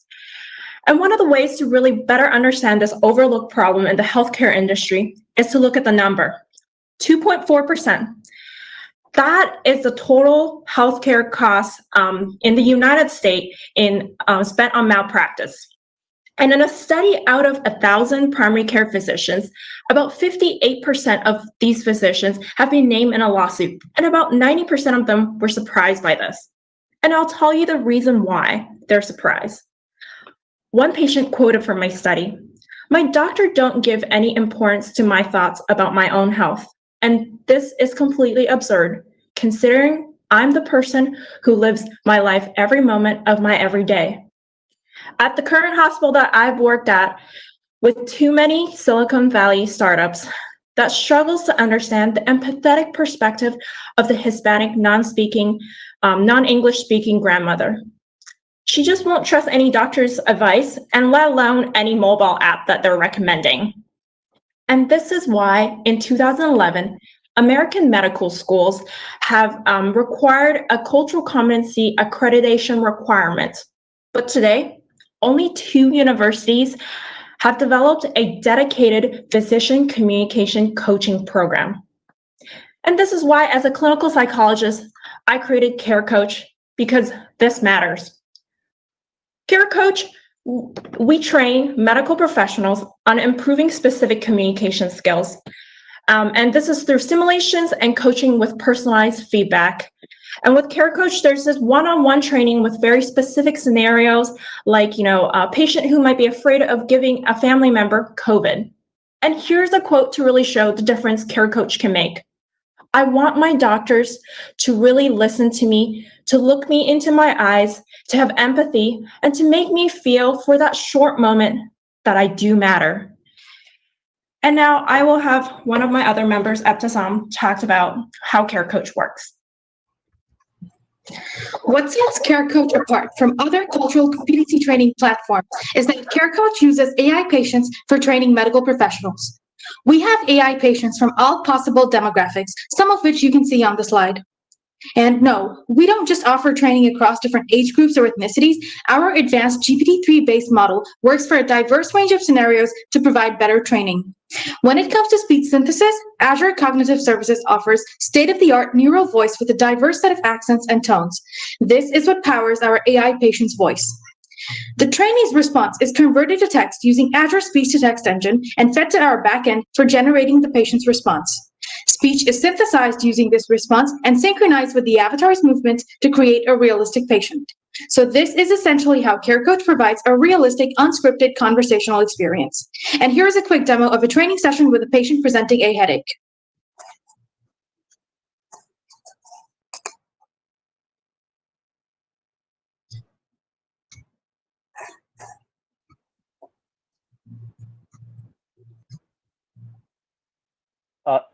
Team, I think we're having some trouble watching your video.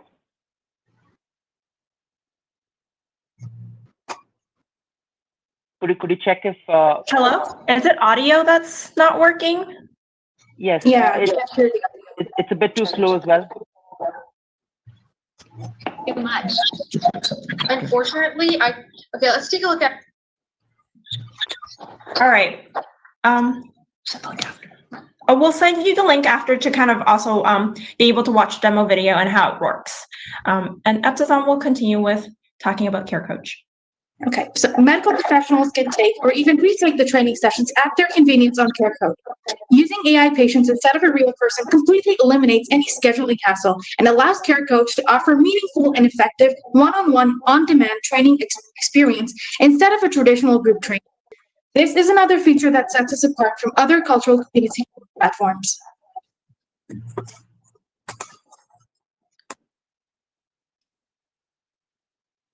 The tech stack Care Code is essentially based on the GPT-2 and GPT-3 model, which is Sorry, team. Can I request anyone who's not speaking to mute themselves? Yes. Please go on. Okay, so the transformer model provides the basis of the AI approach we used to generate the conversations inside Care Coach. So here you see a classical transformer-based neural network approach where you have a stack of encoders and then followed by a stack of decoders, which gives you an output that corresponds to an input word or input phrase that we see here right now. And in the next slide, we can see that this approach was good enough for the early generation of transformers, but upon further research, it was found that only using decoders with masked attention actually gives us much better results. So the result of this was the GPT-2 model, and then this was followed by the GPT-3 model. GPT-2 was released in the summer of last year, and GPT-3 was released in June of this year, although it's still not widely available to the public because of essentially the amount of text or coherent text that it produces. For Care Coach, we took transcripts of patient-doctor conversation data, and we fed it as tuning parameters, not as training data for the model, and therefore we were able to get coherent conversations out of this. So we can see how the model evolved in our next slide.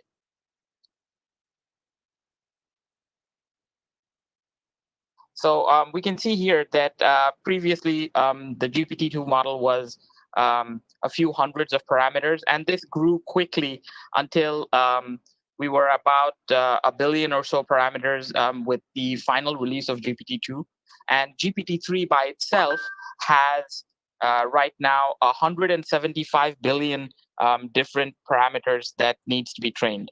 This is a very large and very expensive model to train. However, the good news is that we don't need to train this every time we have new data. Currently, the model is already trained from scratch. So we have an engine that supports coherent language generation, and all we need to do is provide a few examples to train or to tune the conversation with so that it looks like a basic patient-driven conversation. We apply what is known as the few shot method. So in the few shot method, we have a few dozen example conversations from patients and doctors, and this gives us very good results. So approximately 6 to 7 rounds of conversation can be easily generated using the few shot approach. Here's an example of what a zero-shot approach looks like. So a zero-shot approach is essentially providing no input and expecting the generator to produce a coherent sentence. And with a zero-shot approach, sorry, even though we can have no input, it still produces a readable sentence. This is called a one-shot approach. So here we provided an input, and then it produces output which is coherent enough to correspond to the input that we give it. And this is what drives the conversation behind Care Coach. Okay, So the clinical communication and collaboration market size is about $4,499 billion, which is expected to grow annually around 18%. The AI-led telemedicine will disrupt the market in a near future, which will worth around $36 billion. Residency program is the fastest growing segment. We have segregated our competitors mainly into three buckets. Let's say the in-house training, which is happening in hospitals and medical schools, some startups supporting the healthcare provider, or the third-party outsourcing. And the care coach also has diverse training, and we have a scalability capability as well. Team, again, I think we've come to the end of your time. And also, please mute if you aren't speaking. So, team, you can wrap. Okay, so do you want to wrap up in 30 seconds? Yes, I just want to wrap in 30 seconds. So we have really validated our business model also with different clinical directors at major California hospitals and Kindred Care, and also with Providence Health Group. And my entire career has really led to this creation of Care Coach, and we're excited to help change the culture of empathy today. And that's it.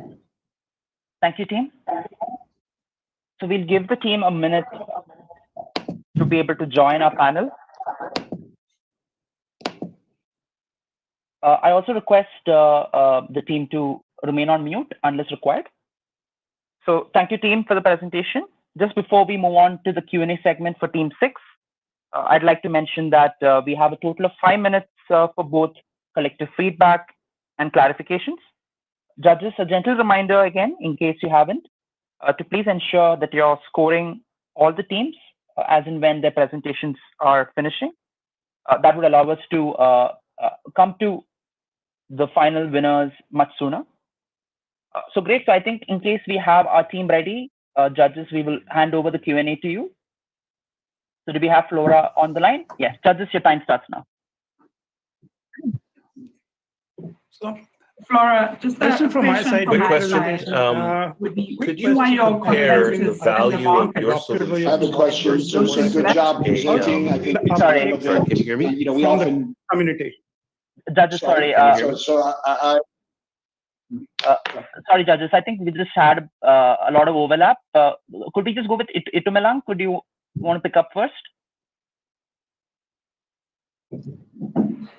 Okay, yes, my question was just around competitors in the market for this solution, Flora. Has the team done any research on this? Yes, we have. So there are kind of like 3 broad categories we put into it. One of them is in-house training. We know that like medical schools and also hospitals sometimes will also have cultural competency in-house training. And how we kind of differ for that is we're kind of a more cost-effective kind of solution in terms of there's one-on-one training, but there's also like a more personalized, like, approach to it. And from my own experience, sometimes using staff to do those in-house training can be very indirectly costly to the whole system, because then you're taking out of their time and you're paying their wage for it. And so in our system, we have AI patients that can have very specific scenarios, and they can do ongoing training. We also have a lot of customer validation. One of them was I mentioned from Michael from California Insurer. So we had a validation, and he was saying how scalable, how it's a game changer in terms of like changing the healthcare system and using Care Coach. And so that's oh, I see black screens, but that's one of the bigger categories that we're targeting currently as one of our major competitors. Can I pass on the question to Dr. Yusuf? I'm just looking at in case of lag. Dr. Yusuf? Yeah, could you comment on the ready? Could you comment on the value of your approach versus? Can you hear me? Yes, yes, Dr. Yusuf, we can hear you. Flora, are you able to hear us? Yeah. Could you comment on the value of your approach versus versus a volunteer on Zoom, for example, on a video conference? I can't hear. While Flora's having a bit of issues, is there someone else on the team who can? I'll take that. So basically, our value proposition here is we're using a AI-based patient. There are two immediate advantages we get here. First of all, we're not exposing real patient data out to anyone. This is an AI patient, and there are no privacy issues with this patient. Two is the scale. So in order for an effective system to scale, you need to have an automation element that takes away a lot of the human input that's required here. And the bottleneck human input is obviously patient interaction. If you want to train, let's say, on the order of dozens or hundreds of sessions with doctors, it's really hard to source all these different conversations. So that's definitely one of the big value propositions we have.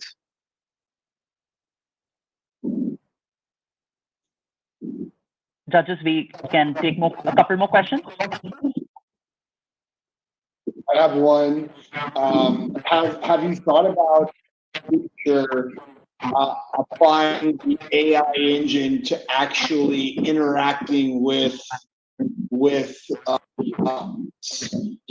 and what would that look like as a future application in terms of, obviously the scenarios increase, the modeling becomes much more complicated, but is that something that is within reach, or is that way, way far away? So yeah, I can take that. Essentially, this is how state-of-the-art GPT-3 is. GPT-3 as a model, one of the reasons it has not been released to the public yet is because one of the researchers working on it basically used it to train an AI bot to chat on a dating website, and they got 500 plus dates in a month worth of conversation, and it's actually in technical circles, it has produced good enough quality conversation to be basically the bots which were trained with it were top posts on a lot of social media websites like Reddit and Hacker News on Y Combinator. So it's with enough data and with enough impetus, it is very close to beating what is kind of the golden egg in AI, the Turing test. If there was a neutral Turing test, GPT-3 would be the closest we've ever come to. We can take a couple more questions, judges, due to the audio issues. Jerry or Itumelang, do you have a question?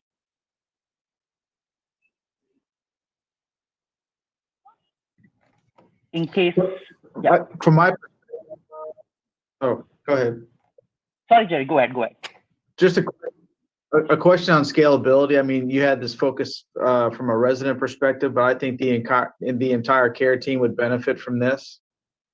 What's the scalability of the program to allow for the more of the entire care team rather than just a provider? So definitely scalability is one of the goals that we initially looked into, and we believe that just going from a narrow use case for a provider will provide us enough validation and impetus to really boost the scalability of this. So like I said before, this is a very, very novel technology. There are currently no commercial applications that use this technology yet. So by focusing on a narrow group, we can effectively iron out a lot of the inevitable issues or concerns that may arise before actually realizing the full scalability of this solution.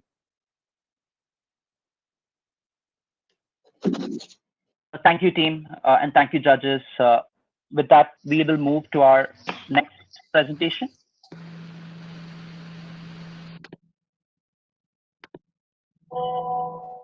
Our next team is Crowd Alert, which comes to us from the team of Ian, Becca, and Simon Mercer, who join us virtually from Seattle, London, and Singapore.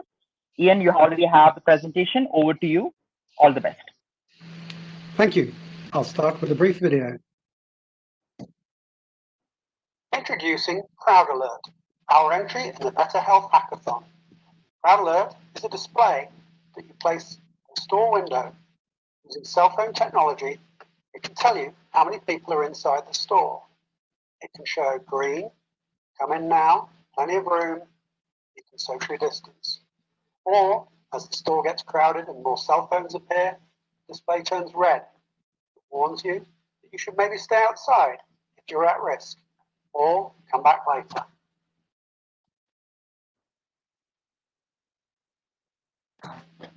We need to help the recovery.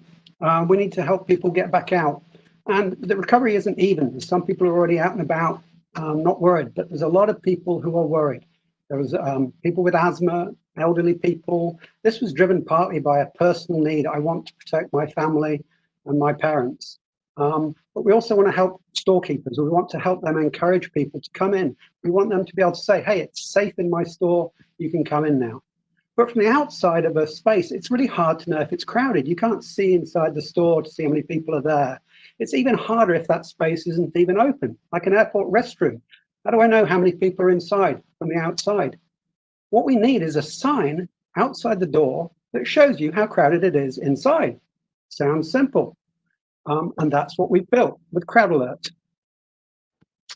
We looked at various scenarios and personas, and I talked about the asthmatic, helping those people. There's two really kinds of scenarios. There's the, do I go in now or do I wait? So the binary decision, go, no go. But there's also the, where do I go? I get off the flight, I can look down the corridor and see which bathrooms are green to, less crowded to go in.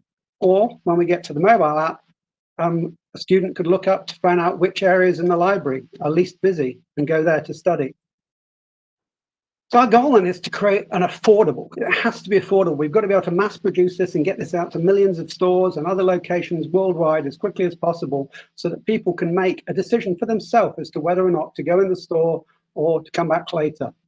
And we want it to be global. We want it to get it out to millions of people. It's got to be robust and reliable.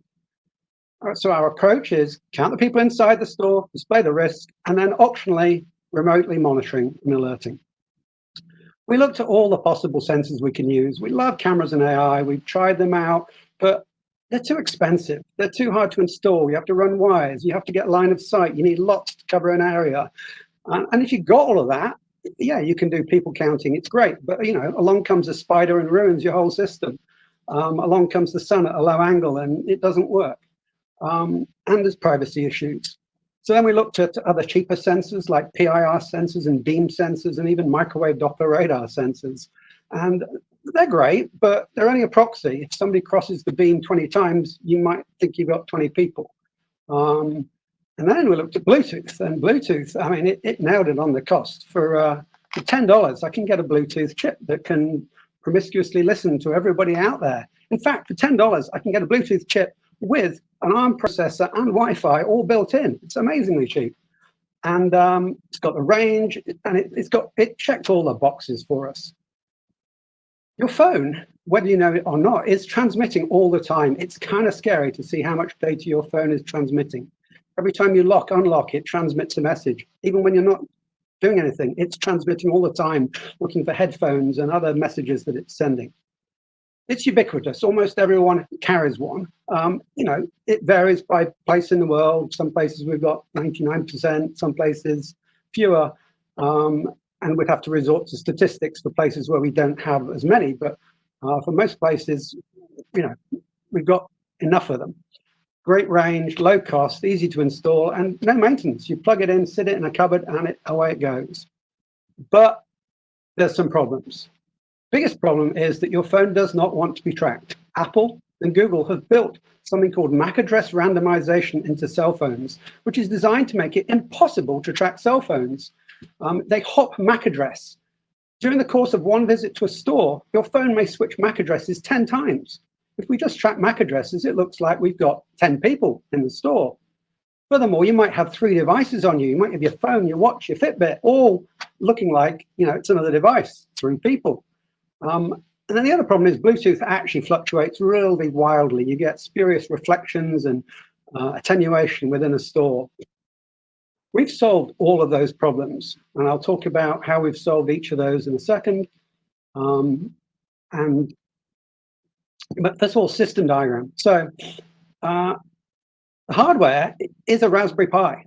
It's a $10 Raspberry Pi, and it does the whole algorithm running on that. And then the display, initially we had the display connected over a Cat5 wire with connectors, and so you could have one computer and one display. But then we realized it was actually cheaper to put another ARM processor into the system and have an ESP8266 driving the display, communicating over Wi-Fi, and now we can have multiple displays. We can put one at each store entrance or two in the front of the store.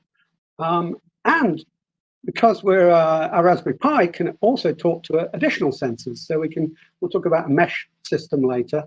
And then the Raspberry Pi also can communicate, if you have internet connectivity, over MQTT to Azure IoT Hub. So then we can start analyzing the data in the cloud as well, doing alerts and warnings.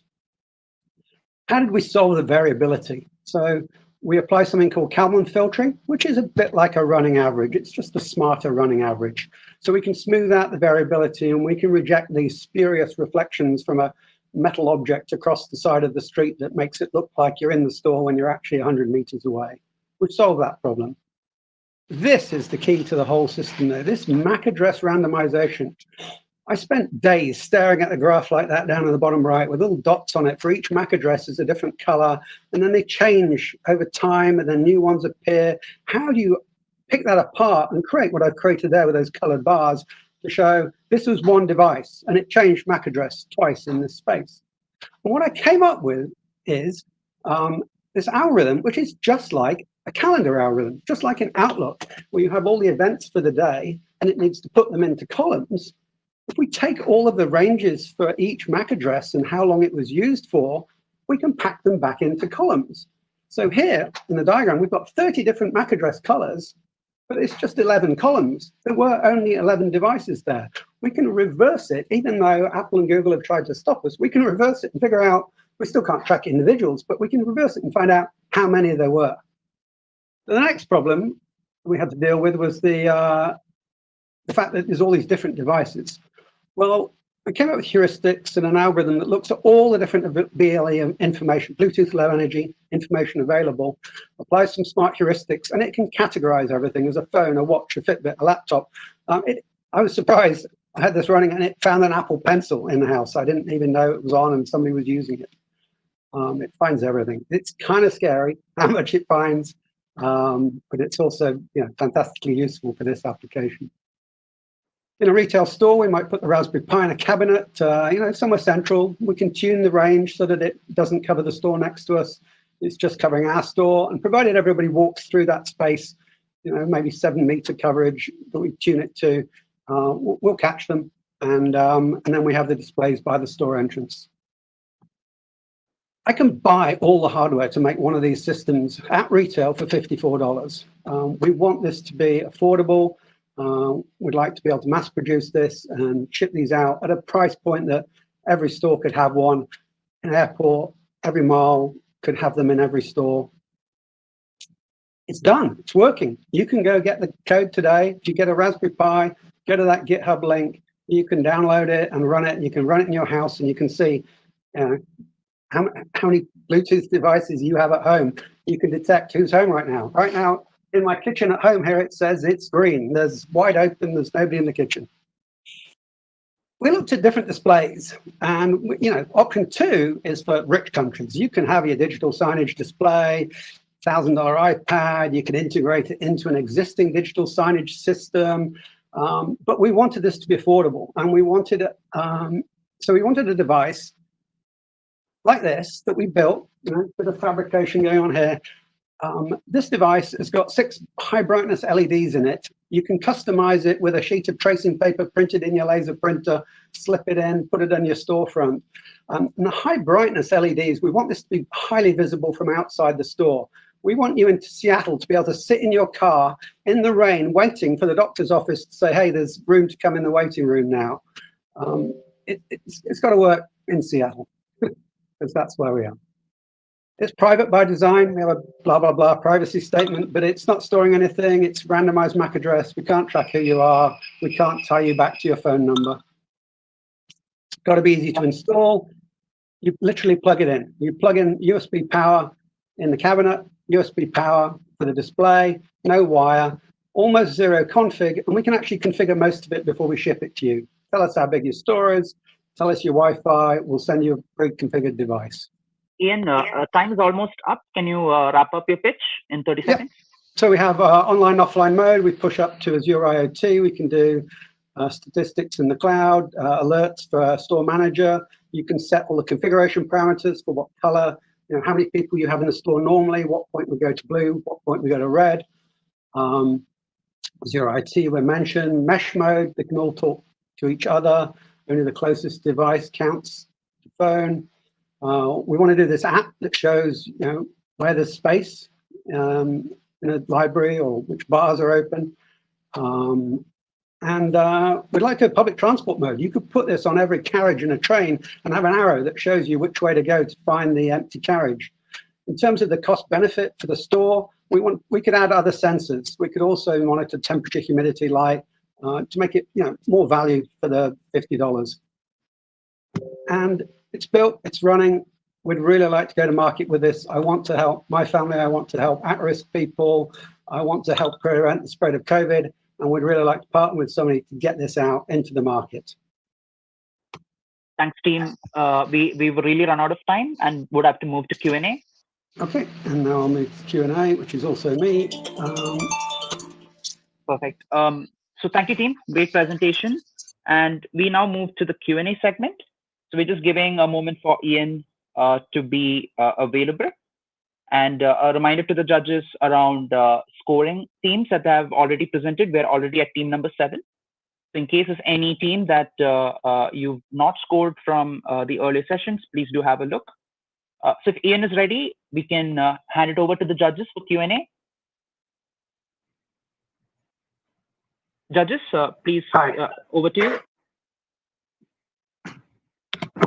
Great. Welcome, Ian. Thank you. Yeah, I like the simplicity of this solution and the fact that you have put cost at the core of this. Looking at your high-level business case, you really ensure that you keep the costs low. As we can imagine, retailers are already cash constrained and they wouldn't want to spend more on a technology that will then help customers come into their shop or whatever business they're running. So congratulations on that, and it solves a real problem. And I can see how you can quickly scale this out tomorrow if you needed to. Just from a skills perspective, if I'm just a retailer or somebody running a small hair salon down the road, how easy is it for me to set this up? We want that to be as easy as possible. We want you to be able to maybe go to a website, order one of these, tell us how big your store is, tell us how many displays you want, how many sensors you want, ship you it, all pre-configured, plug it in and go. We even have a mode where you don't need a Wi-Fi connection. You can actually set a Raspberry Pi up to be the Wi-Fi connection for the display. So you could run this on a solar panel on a tent in the desert if you wanted to, and just plug it in and start going. You just need to tell us a couple of parameters for, how many storekeepers do you have who are always there with their phones? So we stay green when there's nobody in the store and just a few people in the store. And then, at what point do we go red? If it's a much larger store, you can have a much higher threshold there. So really simple configuration. So I'd like to raise your, go ahead, Rachel. Sorry. Rachel, you might have to unmute yourself.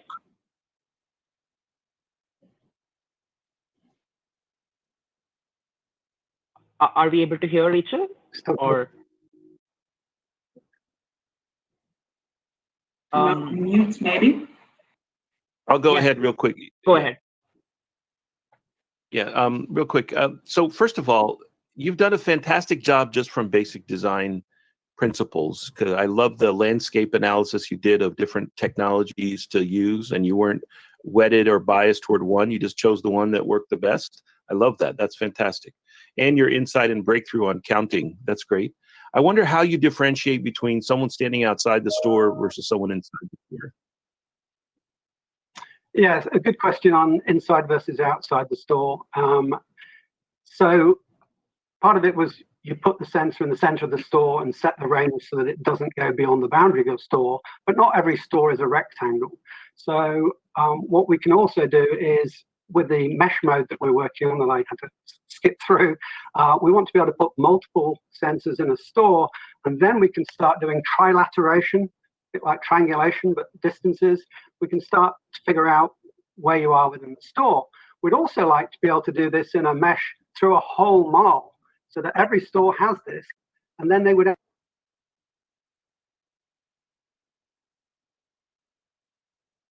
a wall. And they actually hand off data between each other, so that if one's seen you, the other one doesn't need to query you. It knows that that MAC address for the until it goes wrong is it's an iPhone, and so on. So yeah, we've thought about that, but it is still a problem that somebody just outside the store might influence it. So.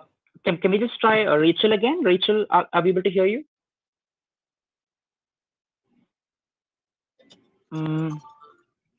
Unfortunately, still having quick problems. question I could interject. Well, yeah, I have one. So I also just echo the simplicity. I think you nailed it. You mentioned it briefly, but the other applications beyond just kind of the store level, where you could start to publicly make this information available to people that aren't even in the store or in the mall, and just as a way to get a sense of how crowded a space may be before you even venture out. Now, obviously, the data can change real time, but have you thought about the broader application more socially than just people close to the store? Yeah, we have a bit. So we've got this plan for an app for the phone. We're already pushing the data up to the cloud, if you choose to, and then you push up metadata about your store location app, which displays that. And I think that would be great in a university setting for, where can I go to study that's not busy right now. You could use it for bars and restaurants, but hopefully students aren't all rushing out to bars just yet. And yeah, we've thought about this applications beyond the crisis as well. There are people who, for fear of crowds, I forget what the word is, but there's a word for fear of crowds. And there's people who don't want to go into spaces like that. I don't want to go into a crowded restroom at an airport. I want to find a quiet one, regardless of the pandemic. So I think this has a life beyond that. And also, one of the judges in an earlier session said we should be thinking about commercial space too, in offices, which conference room is free right now. How do we make sure the conference room lights, don't go off when you're still in there? Well, I think we have a technology now which can help there too. Yeah, and I think that was my question, Ian, is how do you actually then operationalize this at scale? Whether it's an office, whether it's a hospital, whether it's, a warehouse, those kinds of things I think will be really important, because I think, the mesh technology that you've talked about, the scale that you've thought through, the privacy, that was another question I had, but I think you've addressed that. But to me is, how do you operationalize this so that you can manage the program, the outputs at scale? I think will be really important. And I don't know how you've thought through that just from a design perspective. I'm self-employed. I'm just a consultant. So I'm really looking for a partner on this. I want somebody I can partner with who can drive this out. In terms of huge scale, I think the link to digital signage systems is probably important. A lot of large retail and commercial space has digital signage in. We could very easily add an API to integrate into those systems, so that in addition to your whatever special of the day and opening hours, you could have a thing down the bottom that says, we're wide open right now, there's loads of space, come on in, or, please wait, we're a bit busy right now, integrated into those systems. And yeah, we need a partner. Yeah, I would think that RTLS partners would want to kind of play with you. Hope so. Real-time location services, that's kind of the corollary. Uh, Thank you, judges. But I just want to check if Rachel, if your audio is back, or if you can chat, send your question in chat. If there's a way, Ian, you can perhaps respond. Yep.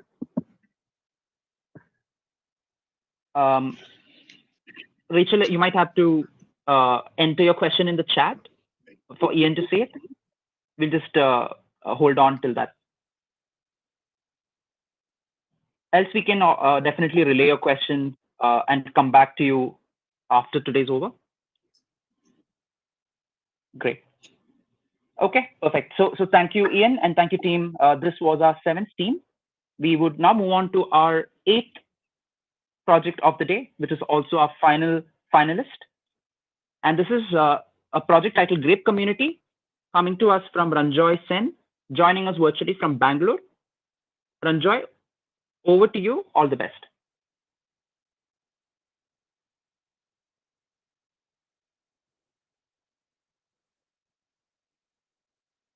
I hope my screen is visible and the audio. Could you kindly?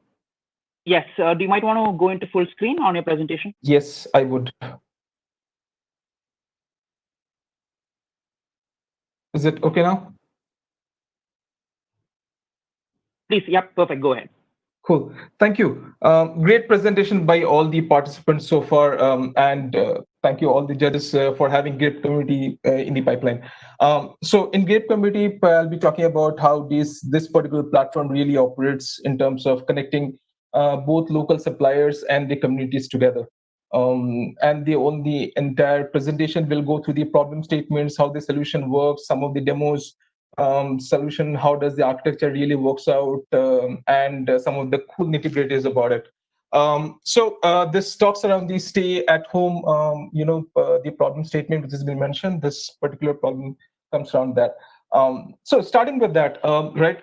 So when this pandemic has hit upon, right, there was this harvest season, right? There was many fruits and vegetables which was out there, but as it hit, the entire world was on a sort of a lockdown mode. Most of the cases, what was happening is the markets was completely shut. The fruits and vegetables which was already in the garage was getting ripped off. A lot of farmers were literally penalized by that. Small shops basically get a lot of penalized because they had to close their shuts door, and then nobody could really go out. Consumers, specifically people like you and me who are sitting at home, could not get their daily essentials, out of these small places, because we don't always go to the mall. We also go to our neighbor shops to get things, right? So that was completely stopped. Nobody could actually do that, and then daily essential was really a problem, as I said. So how does this entire problem pans out, and what I have thought through about is that how about designing a platform where I can probably communicate or connect a community member with a supplier who is basically a small vendor outside probably my apartment, or a small community who is running a own shop. How I can benefit, how I can benefit that particular person to pull his services up and running, right? So with that particular thing in mind, the Grape Community as a platform, I have started out. It starts with a very simple authentication process, captures some of your basic data, and logs you into this entire system, of course, with security. Along with that, once you have it, it's basically doesn't enforce you while logging it in, whether you are a community member or a supplier. So community is something like a group of people simply living in a sort of space. For example, in an apartment, all the people in an apartment is basically a community, right? So that's what all about community. You build up that community in the application. You add more members to it, have a more like in administrative process, and go ahead and find out local suppliers into that entire ecosystem. Because the shop which is nearby to your house might just get registered as well. So go ahead and find out those suppliers out there. If you are a supplier, you can go ahead and build up your entire product list. And it doesn't really require you to become the vendor. You can be anybody and everybody who is selling a very smallest piece of goods. through your shop, or somebody who is running even the shops from their homes. Even you can build up your product line out there in the application, make it absolutely available to the entire community to have it out there. And then you go for and look for your communities where you want to sell your products, of course, online. And then once these two communities and suppliers comes together, what a community person can do is that go ahead and order whatever he wants to order from there. Something which is very specifically needs to be mentioned is that this particular application doesn't really take the monetary benefit of it. It is really the monetary portion is about the community and the seller. That can be completely offline. This is about how you can introduce a systematic approach via which a community person can get supplies from the supplier. That's the whole answer about it. And then in the end, you have a very strong administrative process, both in communities as well as the supplier domain, so that you only allow a person to do what he wants to do, right? So that is out of the box. So this is in a nutshell as an application. It's available as I'm speaking. It's available in App Store, Google Play Store, as available as web apps, and really does these two things and does it well. As I said, available in all these. I would encourage you to probably quickly go ahead and scan these QR codes, look into your phone and search for Grape Community. I hope you'll be able to find it there. So let's look into a good case study, right? Because without case study, we can't have. So let's say that Zoya, Darsha is somebody who is living in an apartment, a Zoya apartment, where he lives in a community of 30 people. Lockdown in a situation, he's not able to find out how she will get her daily essentials. What are the way out? She's not able to go out. On the other hand, Kiran is somebody who is running a small grocery shops outside the Zoya apartment. He has to close his doors, but he has a very good stock out there. So he's also thinking that how I should be able to pull this stock out, because this stock is getting ripped up. All these fruits and vegetables which are fresh. So let's look into the demo and let's see how does if this particular problem can really solve this challenge or not. So I'll go back to the situation where. So this is as I said, the application has got the App Store, Google Play Stores, and the web application which is already available. You can probably go ahead and check it out on your own. This is on my right hand side. This is the mobile application. Runs on iOS, Android, web apps, and on the right hand side, this is the iPad simulators, where I'm running my web application. So as you can probably understand, the application needs to be designed in such a way that it is probably someone who is probably taking smartphone on their own, started utilizing it for the first time. They should be able to go ahead and find out what this application does on their own without looking into too many of English words, English statements. So the intuitiveness and the UI is really the key about how this application needs to be designed. And then, as you can probably understand, that these applications allows you to have orders, the my order stores and stuff like that. You can probably go ahead and look around what are the orders details from this entire list. And these data, by the way, are very live at this point of time. You can probably also understand the latency behind how the data has been pulled out from the systems. On the right hand side, I'm a supplier sort of a thing. This person is a supplier. He can probably go ahead and look around if there is some sort of a product list which he has built upon or not. Let's see if he has something. So I hope you can. Yes, he has got a lot of products out there. So this is the way you generate a product and then make that available for your communities to really go ahead and look around, search for it, and then have it out there. I'll go back to my presentation to give you a little bit more about how does it entirely works. Yes. So a little talk about the application architecture, because it's very important to understand how does the security aspect it really works out. It builds upon a very a mobile framework which is called Ionic. The quick reason behind that is this particular application allows you to have your iOS, Android, and web-based or desktop-based applications as well. So I'm the only developer of the entire ecosystem, so I need to have something where I should be able to roll out features very quickly. I also accept features from communities. So that's one of the other way. And the server architecture is also something which works around microservices. Has got all the good security implementations in terms of token-based mechanisms, URL, API gateways, authorization and authentication. All these good stuffs are out there to give you the benefits of why you should use a mobile application for that matter. And on the technology stack, it essentially uses these things. Want to shout out about the protocols. HTTPS is out of the box. Redis is using as a memory cache. And then Firebase is used for the mobile authentication, notification purposes. Quickly want to talk about the business model, because at some point of time, I probably have to get into a model where if I'm unable to host this application and then it's been more chargeable to me. This is probably a model which I have thought through. For communities, it is always going to be free. For the suppliers, it is always going to be X amount. If the sales they are making it through the application, it's free. Beyond an X amount of sales, an X amount of percentage needs to be donated to this entire platform so that the platform can run on its own. And as I'm speaking, you can probably use these test accounts to even experience the application, how it is working. I would certainly encourage you to do that. Why the standard, right? As you probably team, sorry, your time's almost up, so we would need you to wrap up very soon in 30 seconds. Right. Move to Q&A.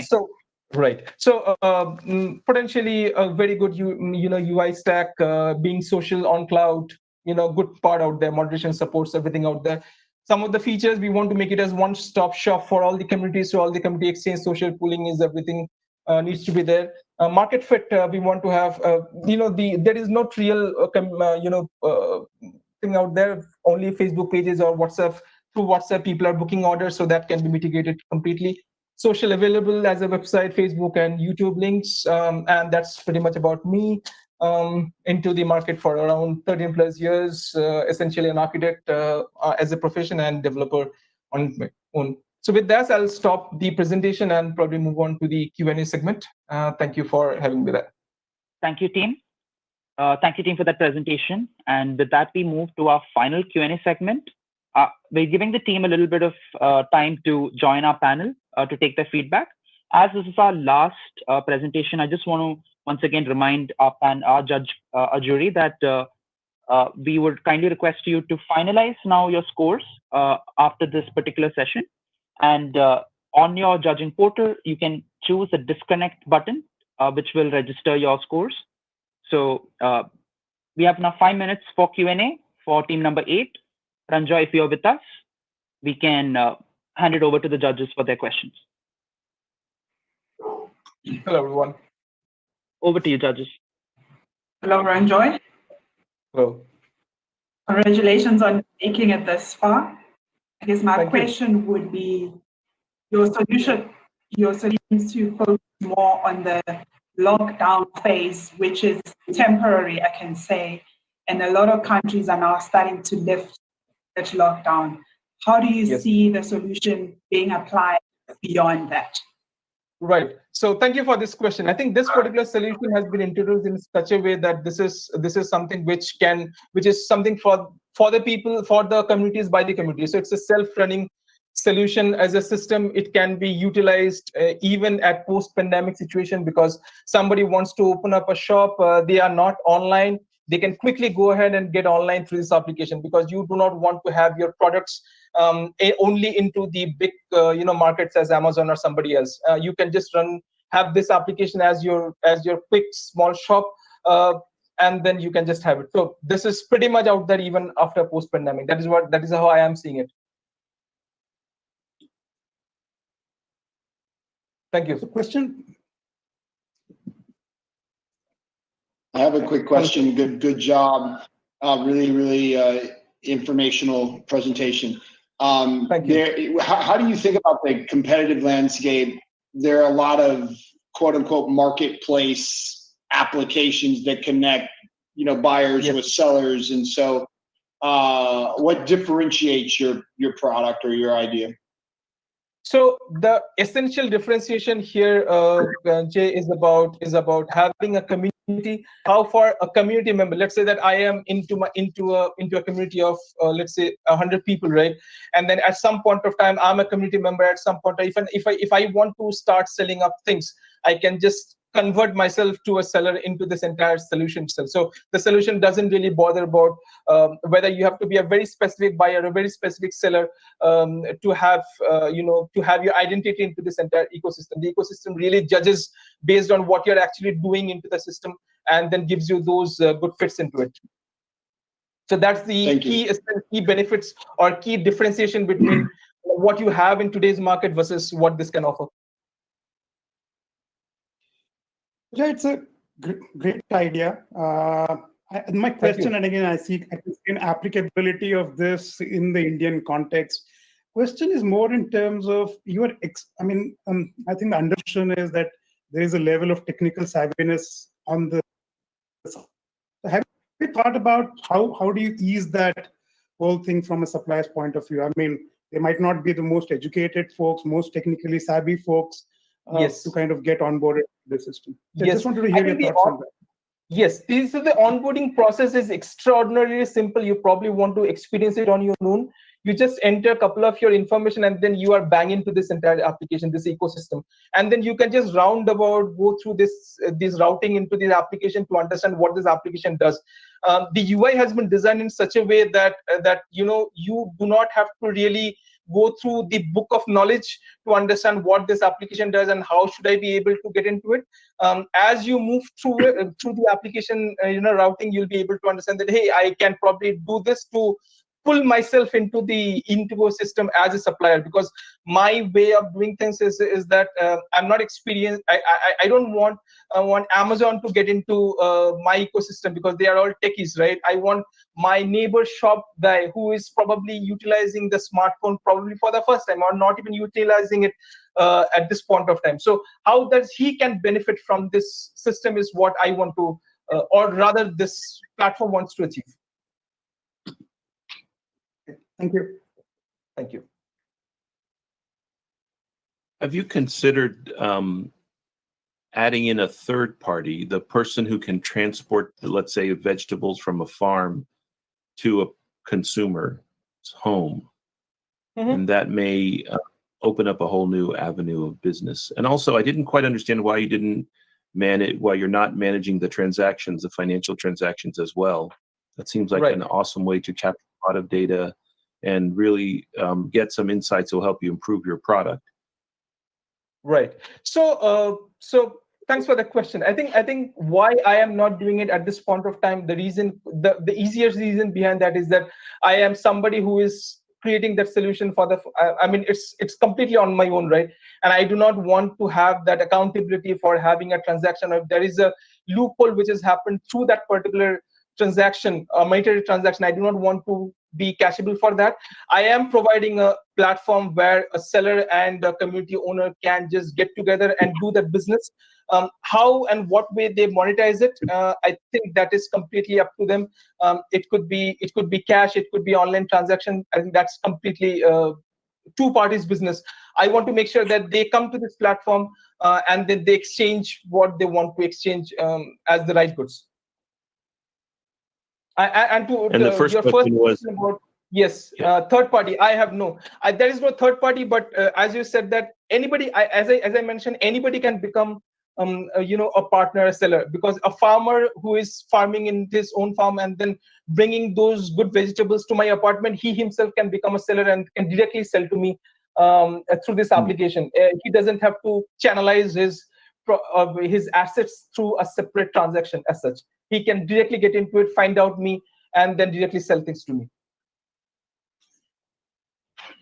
Judges, we can take one final question.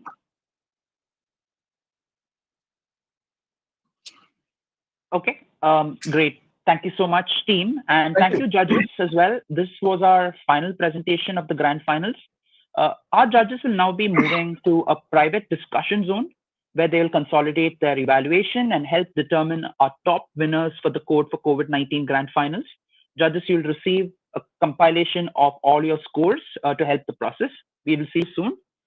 I take this opportunity now to thank all the 8 teams who've presented today for their creativity, innovation, dedication, and the exceptional effort that they put in over the last few weeks and months. We are going to very shortly declare our results. And I wish all the teams the very best. I would now like to invite Arthur Phillip, Executive Vice President and Head Sales Transformation and Marketing at HCL Technologies, to address the gathering and continue the conversation with our finalists, partners, and judges. Arthur's guidance and motivation has been instrumental in scaling the Better Health Hackathon to the platform it has become. Welcome, Arthur. The stage is now yours. Over to you. Great. Thank you, Amit. Hopefully coming in loud and clear. First of all, thank you and greetings to everybody, to all the teams, to our expert judges today. Over the last 12 weeks, this hackathon has really been an incredible experience for so many people. Over 7,500 people participated in this. It truly is an amazing and somewhat historic gathering and crowdsourcing of collaboration and innovation. This was an amazing grand finale today. I have to tell you, I've been taking notes. I think all the judges have been thoroughly impressed. There's a great community that's online now watching this. Great work done by all teams, and thank you to all judges. The ingenuity, the entrepreneurialism, the spirit, the passion is really incredible. There are some phenomenal concepts that have been displayed that got teams to the finals today. Each one of them has high demand and applicability in the marketplace. One of the key things to think about now is development and commercialization, and that's going to be a critical next step. We'll have some thoughts on that as we wrap up today.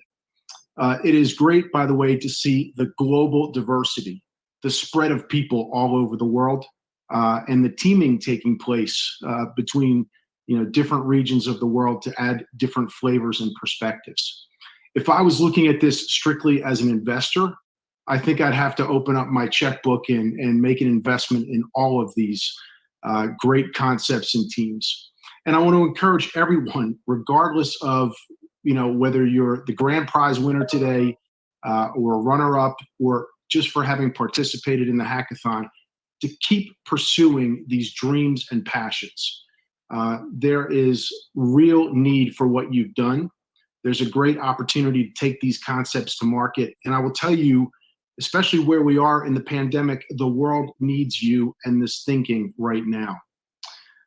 Everyone has won in a very special way. And I also just want to point out, this couldn't have happened without the great participation. And it's not just in the evaluation rounds.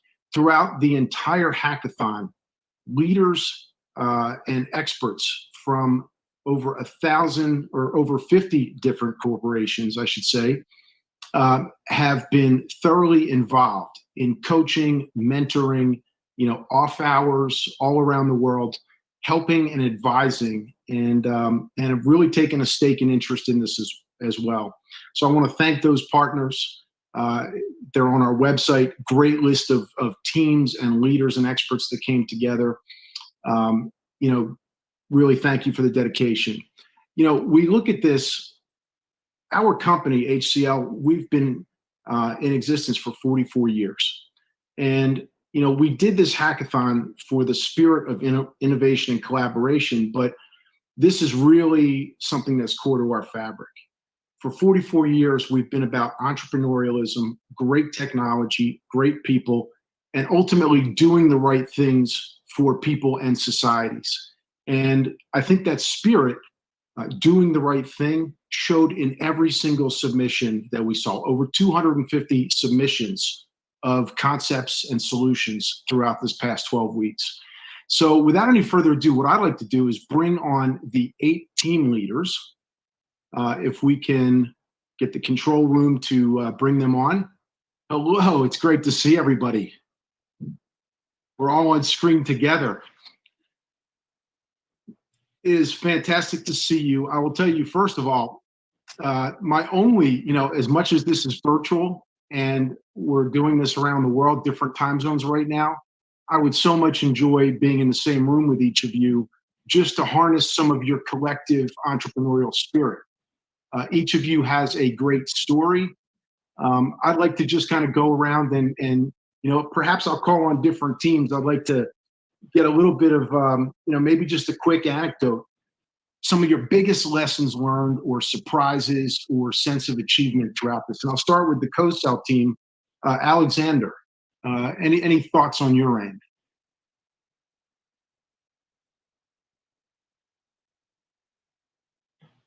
Oh, I might have Alexander, unmute. yeah, we may want to check the mute there.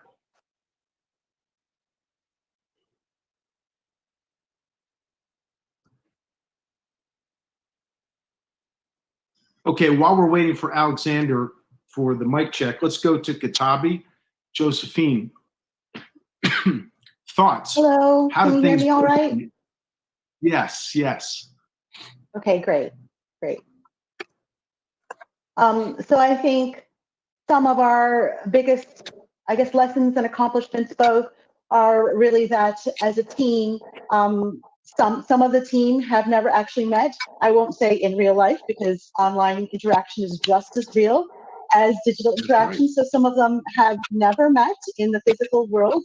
And the way that we've all been able to really closely collaborate in order to realize this was truly amazing. I think that new friends were made, and to be able to do it in this context where we all feel that it has a big social impact was really important to all of us. I think all of us have backgrounds in social impact, so this is something that we're all happy to be a part of. Very cool. I'll tell you, I think I know everybody on my team is rooting for your success. You know, having Zoom or WebEx fatigue. So keep going. Yeah. Thank you. Tanmay, COVID spy. Very cool. You know, what have your Hi. lessons and Can you hear me? interactions been? Yes. So one of the anecdotes that we have is actually we are currently in our third year of engineering. We are undergraduate students at a college in Pune. And we actually started off this project as a 5-day project. We wanted this to be a mini project per se. And then as we grew passionate about, trying to tackle the pandemic and its effect, we just went on stage and we just started adding modules and kept on refining our product. And I think we learned that even the smallest of products can turn into really big products and can really change bring about change really well. And the other thing would be that I think what we learned is we did not ever think about this being a really difficult thing to do or a very big challenge for us. We took it head on, and I think we're super proud of what we've achieved today. Outstanding. Let me go to Precision Drug Predictor. Arwa, how was your experience? Hello. I am a doctor in making. I'm a medical student. So when this lockdown happened, I was not into the field of coding, but for the sake of learning, I tried to explore this field, and I thought, okay, big data is coming, so let's see what happens in medicine. So when I started exploring the field of bioinformatics, I stumbled across this wonderful guy who is my teammate. So then there we were tackling some other projects, and then one fine day I came to see the HCL Hackathon, and then we got really inspired. So, and we tried to dedicate our last 2 months in order to execute what we have learned throughout this lockdown. So what I would say is that before this lockdown, I never knew I would come to such an extent with precision medicine and big data analytics. But this lockdown has taught me what and how to be prepared for the future of medicine. And especially the hackathon has provided me such a wonderful opportunity that it has widened my horizon so much that now when I go again in healthcare, I will see like what next. And thank you so much for that. Excellent, excellent. Well, I'll tell you what, I'm ready to give you my 23andMe data so I can get your predictions. So nice job.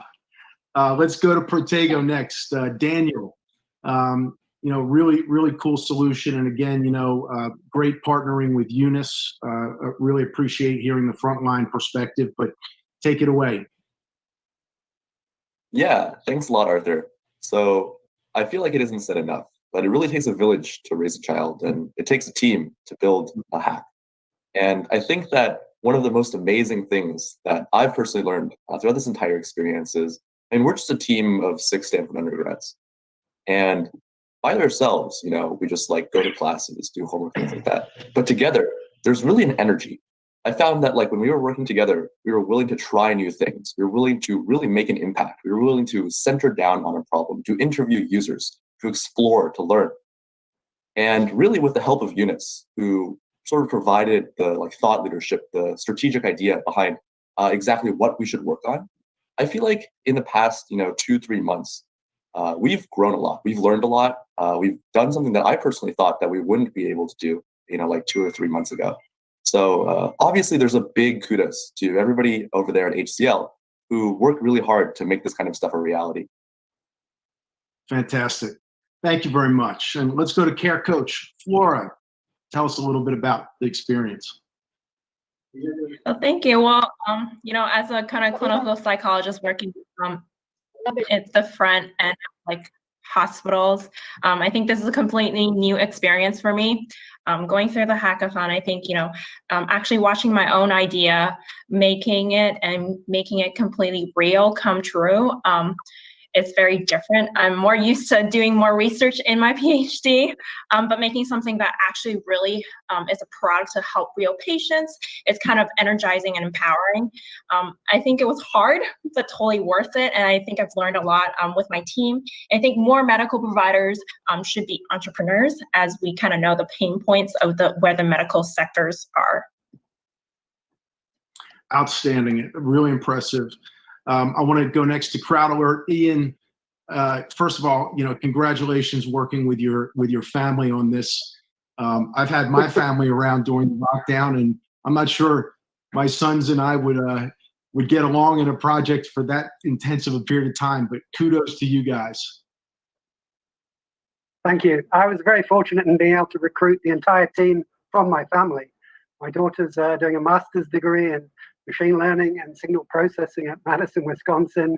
And my brother is a graphic designer in London. So I had everybody I needed pulled together to make this a reality. It was a fun project. I mean, there was a point in the middle where I was like, this isn't going to work. This randomized MAC addresses, it's not going to work. Can't figure out how many devices are really here. Once we solve that, and then the light bulb moment of, hey, we don't even need a wire. We can do this wirelessly, and hey, it's a better system now. So there were some great moments during the project and working backward and forward with London. We've got 24 hours a day that we can get progress done. I'll do something, my brother will do something overnight, my time, and pull it all together. So yeah, it was a great experience. And thank you for everybody at HCL for just running it so well. And yeah, it's been great. And by the way, so a little interesting tidbit. I understand if we were to go Google the world's smartest home, that your home actually comes up as the answer. So that's a pretty cool. Yeah, you'll find me on the world's tidbit. smartest home. It has over 200 sensors in it. I've always been in and automating stuff, and hopefully it didn't speak while we were talking. Occasionally it chips in with Very cool. And last but not least, great community. Bronson, how are you? Hello. Hey, Arthur. Yep. How was experience for you? Am I audible? Yes. Cool. Yes, you are. Yes. So, yeah. Designing software systems are not something new to me. This is my day-to-day job. I've been doing it for past so many years. With this particular solution, I think what I have done is I'll put myself a little bit into the sales feet as well. Went to the door-to-door shops about my community sellers. How do they are selling it? What are the problems they are facing it? Can I solve their problems? That's probably the only reason why I came out with this particular solution. But yeah, great stuff. I think in this pandemic, bad for somebody, good for somebody. I think for me, this has been a lot of learning. Yeah, great stuff. And about these hackathons, I'm a usual hackathon goer. Wherever there are hackathons, I usually try to find out some time from my day-to-day job and try to contribute there. But this particular hackathon was a real groundbreaker. I think the way it has been customized and designed is absolutely amazing. I would probably keep it the rest of my life. Thank you for having me there. And great job. Excellent. Thank you all. We're going to come back to you guys shortly, but what I want to do right now, I want to shift gears a little bit. I really want to thank, again, our 50 plus partners. There were two partners that, have been with us from the very start as really co-sponsors. Oh, can you hear me? Clear, Okay. You're clear, Arthur. Go ahead. Can you guys? Yeah, good. So again, I want to thank our 50 plus partners, two co-sponsors that have been with us from the very start. And I want to really, call out both Microsoft and International SOS. And I want to start by sharing with you a quick video message from Nick Parker, who's the Corporate Vice President of Global Partner Solutions at Microsoft. So let's cue to that video. It's great to be here at the Better Health Hackathon with our phenomenal partner, HCL. It's incredible to see the ideas and innovation from the hackathon. Of course, congratulations to all of the finalists for your brilliant ideas. Irrespective of the final results, you should all consider yourself winners and ensure that you keep innovating and collaborating to scale your solutions to their full potential. Microsoft's mission is to empower every person and every organization on the planet to achieve more. During these exceptional times, we hope our platform and our partners can help the world during COVID, and that our platforms and tools connect the dots and enable organizations and communities of all sizes build their digital capabilities required. Together with HCL and our partners, we're driving hard to navigate the response, recovery, and reimagined phases of our situation, helping organizations and communities of all sizes maintain continuity, remain open, and create new business models in these most difficult of circumstances. While this pandemic has taught us that no business is 100% resilient, those fortified by digital technology are more resilient and more capable of transforming when faced with secular structural changes in the marketplace. We call this tech intensity. Every organization in every industry will increasingly need to embrace it in order to recover faster and emerge stronger from these exceptional times. Together, we can make a difference. And all of our collective effort can help shape a better future for our communities, society, and stakeholders. I'm looking forward to the shared opportunity in business, as well as seeing some of the hackathon innovation being brought to market at scale. Thank you, and enjoy the rest of the hackathon. Thank you very much, Nick. What a great message. Completely, captures a lot of the essence. And now I want to bring on our other co-sponsor. I'm really excited about this. I want to welcome to the stage Arno Vissi, the co-founder, chairman, and CEO of International SOS. Really a prestigious global organization. It's great to see you again, Arno. How are you today? Well, it's terrific to be with you today, Arthur. And I was listening to all these presentations, and I was completely amazed by the quality and depth of innovation and the enthusiasm of everyone participating in. So really congratulations to HCL, and congratulations even more to all the participants. I mean, it's very, very impressive. And to you as well. Thank you for the co-partnership throughout this.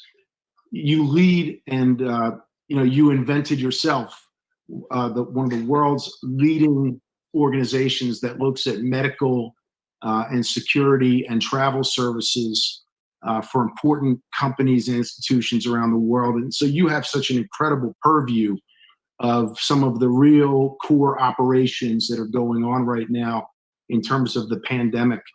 As the whole theme of the hackathon was around innovation and collaboration, I want to kind of ask you a little bit about resilience and maybe some of your thoughts about how International SOS is helping organizations around the world deal with the pandemic. And then, particularly as people aim to start, restart their businesses, recover, start to build out what our new normal will look like in the future. What are some of the things you're seeing across the world? Well, Arthur, you're absolutely right. The key issue today is workforce resilience. I mean, how do we manage our workforce around the world so that we keep people happy, that we keep them balanced in a very complex time, both from an emotional standpoint, on the economy, on families, on disease, as well as on a personal side, having to change one's lifestyle, not going to the office, staying at home, homeschooling for many. So it's a very complex time, and I believe that our mission at International SOS is really to help organizations provide really life resilience, because we see this now as a critical issue. And from all our clients around the world, we see the impact that it has on people's lives increasing as time goes by. Because at the beginning, everybody was thinking that it would go away after a few weeks, a few months. Now we understand, as you've just rightly said, that it is the new normal, and we have to deal with it, and to deal with it over a long period of time. Response varies a great deal from one company to the other, and our job is to try to bring best practice from one company to the other. So that's as to create the best possible model to go back to the office and to work from home as well. I'm curious, if you think about it, prior to the pandemic, all companies have some form of business continuity plan. They have something tucked away for a rainy day or for an emergency. And now that we're all, nobody's spared, everybody's living through this. I wonder how those plans actually, came to fruition, or how much they had to be adjusted, and some of the complexities around that, as businesses tried to enable. Yeah. Yes, they had to be massively adjusted, because I don't think that companies had really planned for a pandemic. I mean, companies were very involved in security, providing security services, helping global travel, but on the concept of a pandemic was pretty much left aside, even though it was clear that it could happen, since so many have happened over the last 20 years.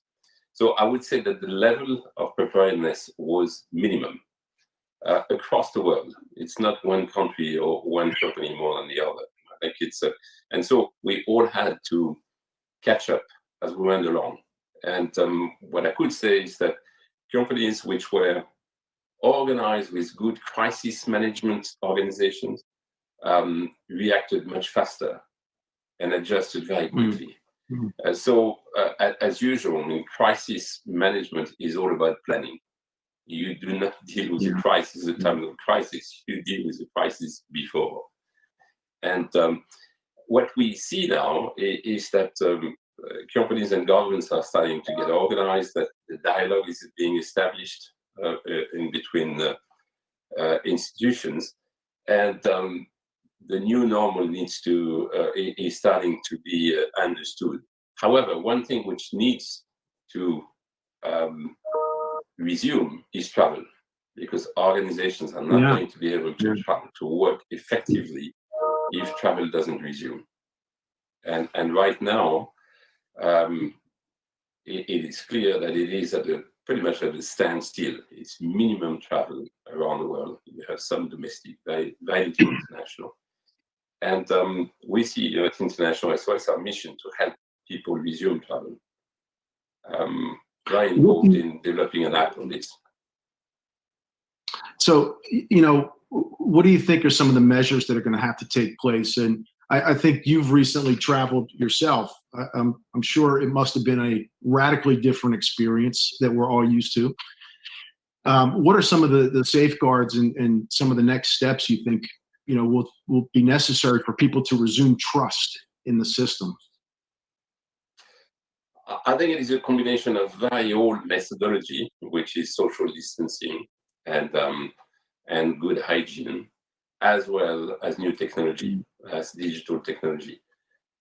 We, for our side, we believe that there is an absolute need to have a trusted recognition of individuals, and to create a COVID-19 compliance journey. And in order to do so, we believe that you should have an app which is going to recognize in a trusted way mandatory testing. I strongly believe that travel will resume if people start to accept PCR testing prior to departure, and that the PCR testing done in location A is recognized in location B. And you need the certification of the test, and you need the international recognition. But I think it is critical if we want trust to be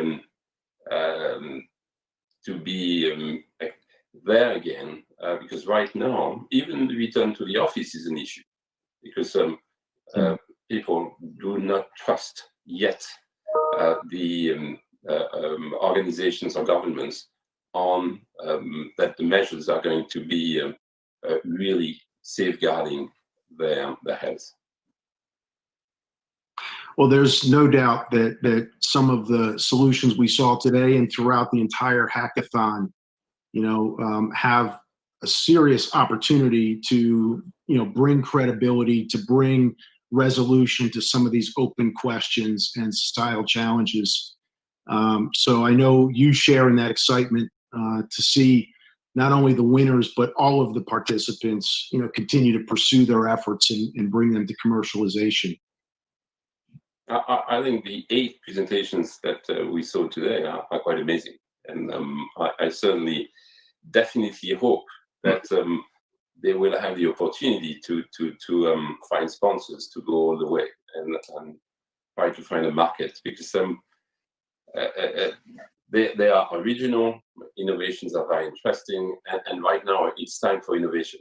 We are in a completely new time. Things are changing at a pace that we would not have expected before, and so we need innovation, and they all bring innovation. And I trust, to me, innovation is at the heart of everything we try to do, and what I believe as an entrepreneur, what I believe in, and what HCL has been. You've been an innovation-driven company, and still is, I'm pretty sure. Absolutely, absolutely. Well, I can't say enough about the partnership in this hackathon and the partnership we have together around the world working with companies. And we always look forward to continuing that, of course, along with our other co-sponsor, Microsoft. And we're really thrilled to have you here today, Arno. Thank you so much for joining us in person. Thank you for having me, Arthur. Thank you.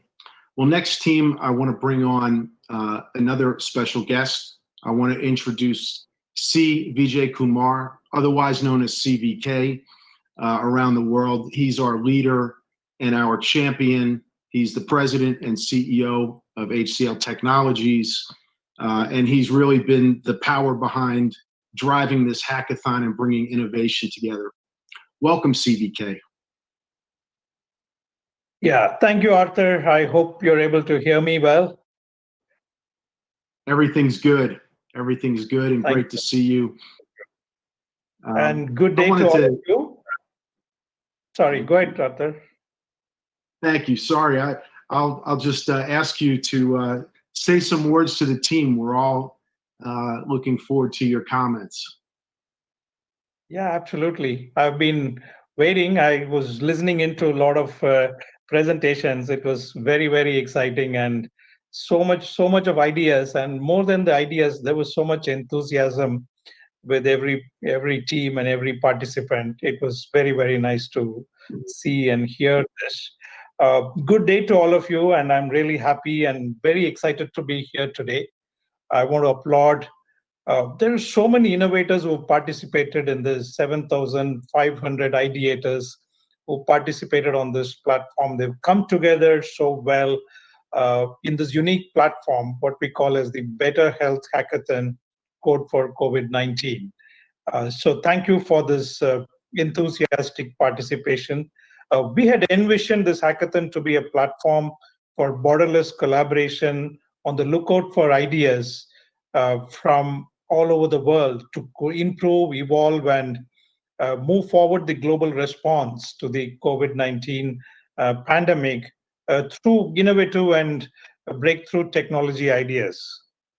While we were sure that this noble cause would attract a lot of participation from people around the world, we must confess we were all very pleasantly surprised and humbled at the scale and the depth of response that we received from all of you, from the global tech community, which resulted in some 7,500 plus engaged innovators across 50 plus countries. What a phenomenal participation. I'm tempted to kind of bring up a saying from Stephen Hawking.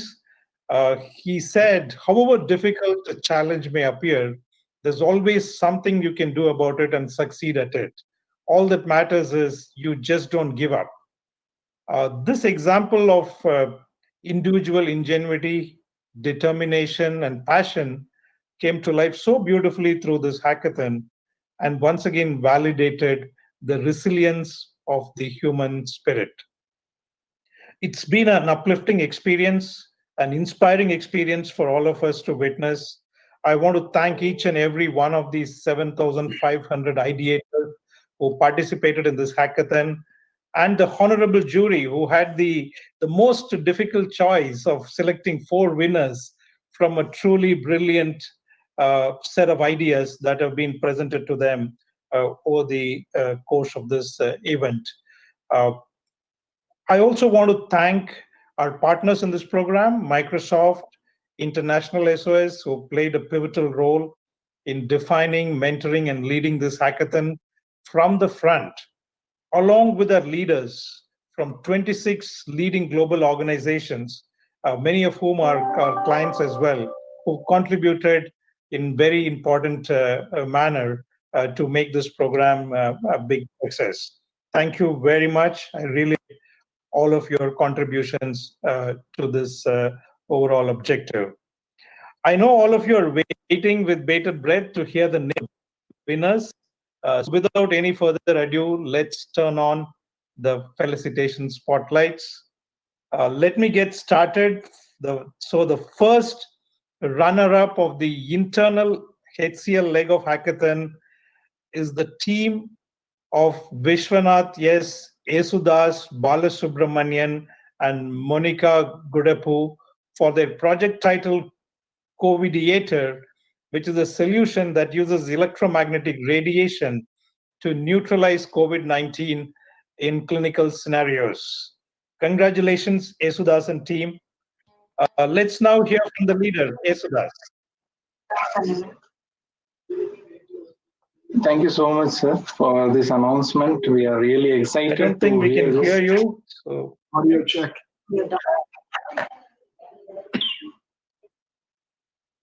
Now, whether it is audible? Yes, absolutely. Yeah. So thank you so much, and this is a great opportunity, and this is the most privilege the HCL and this forum has given to this team. So along with me, I'm here with my team. On my right, Dr. Monica is there, and on my left, Vishwanath is there. So we have all did equal contribution towards development of this COVIDiator device. So start from December last year, when the pandemic arose around the world, we started thinking, and as a mechanical engineer, Vishwanath and his ideas towards development of this, and as a researcher, basically we got many ideas, and we just drilled down all the virology, and I'm from a microbiology as well as pharmacology background basically, and I did my toxicology as my doctorate degree. So from that research experience, we pulled out many of the facts, and finally we were able to find out a solution. And this is evident thing. It is evidence-based research, and the product which we have formed, it is just not like hypothesis. So if this is developed into a product, then this is the most economical, cheapest, and any country, any government can afford this, and towards the benefit of society and people who are suffering, because the today's WHO report says that more than 2 crore 40 lakh people are infected and more than 8 lakh people lost their lives. So this is really pathetic and significant statistically. So what work we have done as a team definitely is going to give a significant change in the society and disease control, not only for COVID, for any kind of bacterial as well as the viral infections. When we compare the last century, we had all the bacterial infections, but this century we are getting all these viral. So there is a shift in microbial infection clinical scenario. So from bacterial, now the challenge is viral diseases, and they are more prone to mutations, and vaccination and drug development is a challenge. So now we are in a position where we can stop it, completely eradicate the mutations, the further multiplication, the virulence factor of the viruses, and further proliferation and propagation in the society. So this is a one-stop solution where we are not introducing any chemicals or vaccination that takes long time, long effort, and also this is a very, very easy, quick, and economical method we have introduced for the benefit of the whole world. I can say this. This is amazing. Thank you. Well done, team. Your idea has immense potential to aid in COVID-19 therapeutics. So amazing work. Well done to you and your team, and keep it going. And I'm sure we're going to be supporting you to bring this to life and take it to the next phase. So congratulations once again, and thank you for your participation. Thank you. The number one spot in HCL category is taken by the team of Punit Sagdeva, Subham Vijay Chaudhary, Jay Chandran Kitakut Ramachandran, Ramachandra Kaladar Sharma Guda, and T. Vishnu for the project COVID-19 Enterprise Pandemic Management Platform, which provides enterprise stakeholders with crucial capabilities and information to enable better and faster response. Congratulations, Jay Chandran and team. And let's see if we can hear from Jay Chandran now. Yep. Thank you, CVK. And it is definitely a great experience, and very excited to be the winner among our internal groups. Within our HCL participants as well, we saw a lot of great ideas. And I think there is a lot to learn from each of them, including within HCL, as well as what we saw today from the rest of the participants from across the world as well. It is a very, very exciting journey for me and my team, consisting of Puneet, Ram, Shubham, and Vishnu, who had done extreme contributions to get this. In this journey, right from the time actually this whole pandemic started in China, and as well started spreading towards Europe and America and India and everything, we kind of started looking at like multiple ideas. Initially, we thought like we'll create some solution in the medical imaging space where we'll analyze some X-rays, and from the X-rays, like we will detect COVID-19. So we created some proof of concepts, early stages, and then toyed with that for quite some time. Then actually, when this disease started spreading, we looked at like why not build a contact tracing application. Then we started going in that direction and build an internal application called OmniTrace, and then that uses the GPS data and then try to see the contact tracing. But what we felt is that all these solutions are very, very point solutions and may not be able to give a holistic solution to a stakeholder. That's when we thought like whatever ideas we have, why don't we bring all these ideas together in terms of, let's say, a contact tracing, or let's say like we need to ensure compliance through the mass compliance, social distancing, and all those aspects. And how do we kind of make it very interactive with the employees and other stakeholders through bots and other stuff? So we built some bots and everything in the process. And finally, like we thought, why don't we aggregate everything and bring it on a platform, and then make it kind of available for our stakeholders. For example, for HCL, I think the large enterprises are one of our biggest clients. And how do we kind of pitch this whole platform to them? Because all of us like are in lockdown and slowly getting back to normal. And with the normality coming in, it is important that we have some systems in place so that we manage this pandemic much more effectively. If you look at it like today, at least we know like earthquake will be there and then floods will be there, and we have seen it and we know how to manage it. But pandemic is something like really unforeseen. Maybe 100 years back somebody has seen, and there is a very little history on what we can do today. So that's when we thought we should build a pandemic management platform system, which is an important component for business continuity and resilience. And what we see today is like we are seeing a lot of traction among our clients and who are looking for like similar solutions. And we kind of validated our idea with some of our interactions, and we feel that there is great potential, and we want to further invest in it and take it forward as we move forward. Thank you, CVK and Arthur and everyone for this wonderful opportunity. Very excited to be a winner. Thank you. Yeah, great. Congratulations, Chandran and team. This is amazing. As you said, this has tremendous potential for a lot of companies to use. It can provide boost to whatever overall response any enterprise is planning in this kind of scenarios. Very well thought. Very nice idea. Very, very well done. Congratulations to you and your teams. Now, coming to the penultimate point of this program, that's right, the announcement of the top 2 winners in the global category. I'm sure all of you are waiting.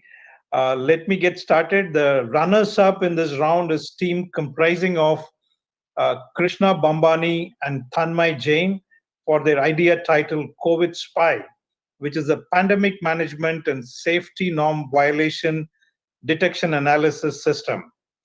Can we get Tanmay on the screen and let's hear from him. Hi. Hi. Thank you very much. Thank you very much for giving us the second prize.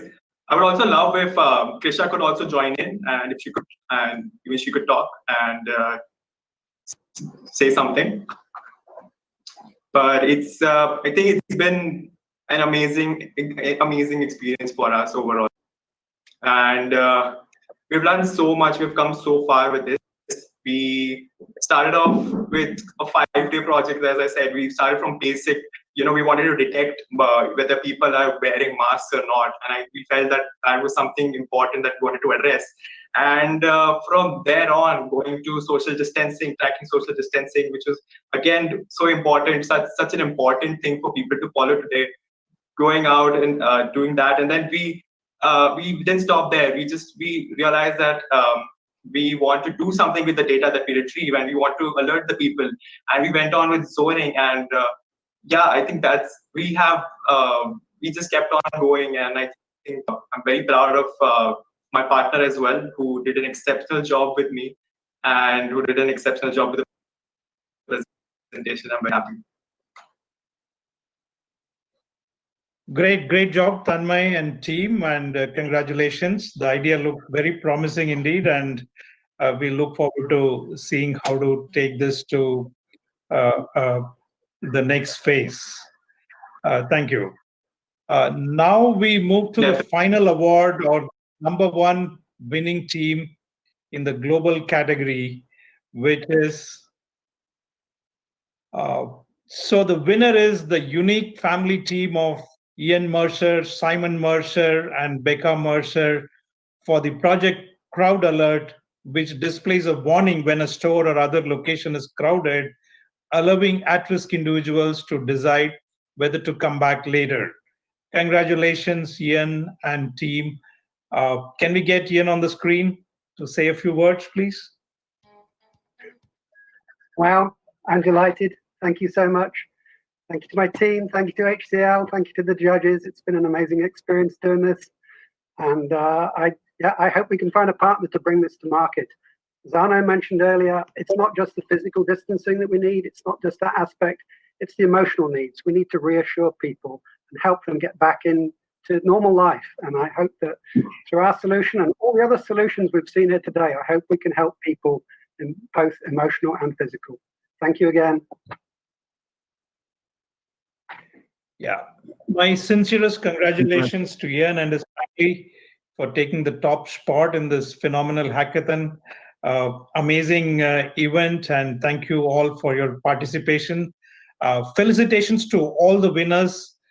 In fact, on their most deserving wins, it's really very exciting ideas. A lot of things have come together for your fantastic work and great collaboration on this platform.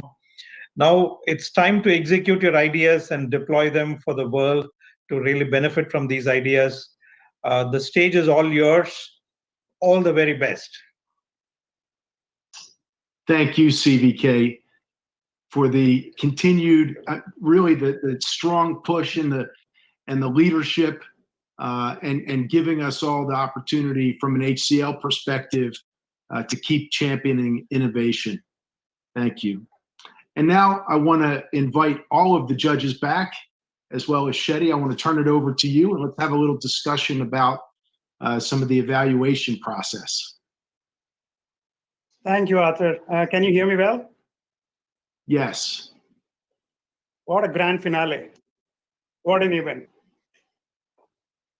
First of all, it's been an awesome day listening to all the fascinating ideas that were presented by the 8 teams. I think I'm sure I'm speaking on behalf of all the judges out there. We were all very impressed. I know CVK already mentioned this. It was, I know every judge had their own favorites, and it was a very tough decision for us to zero on who the top 2 winners were. So first of all, let me congratulate both the HCL teams who took the top spots, and also Crowd Alert and COVID Spy. I think from the ideas point of view, your ideas were unique, and the technical solution backing them were very thorough and complete. We loved the simplicity of the Crowd Alert idea, the way you were able to kind of, in spite of the restrictions that the mobile phone companies and also the devices provide, they were able to get over that and still provide some meaningful ways in which you can ensure that vulnerable people don't enter crowded areas, right? So that was really good. And also the completeness of the solution provided by COVID Spy, and just to ensure social distancing. It's a difficult task. I know it's something needs to get done. It needs to be monitored to get done very well. A very perfect solution.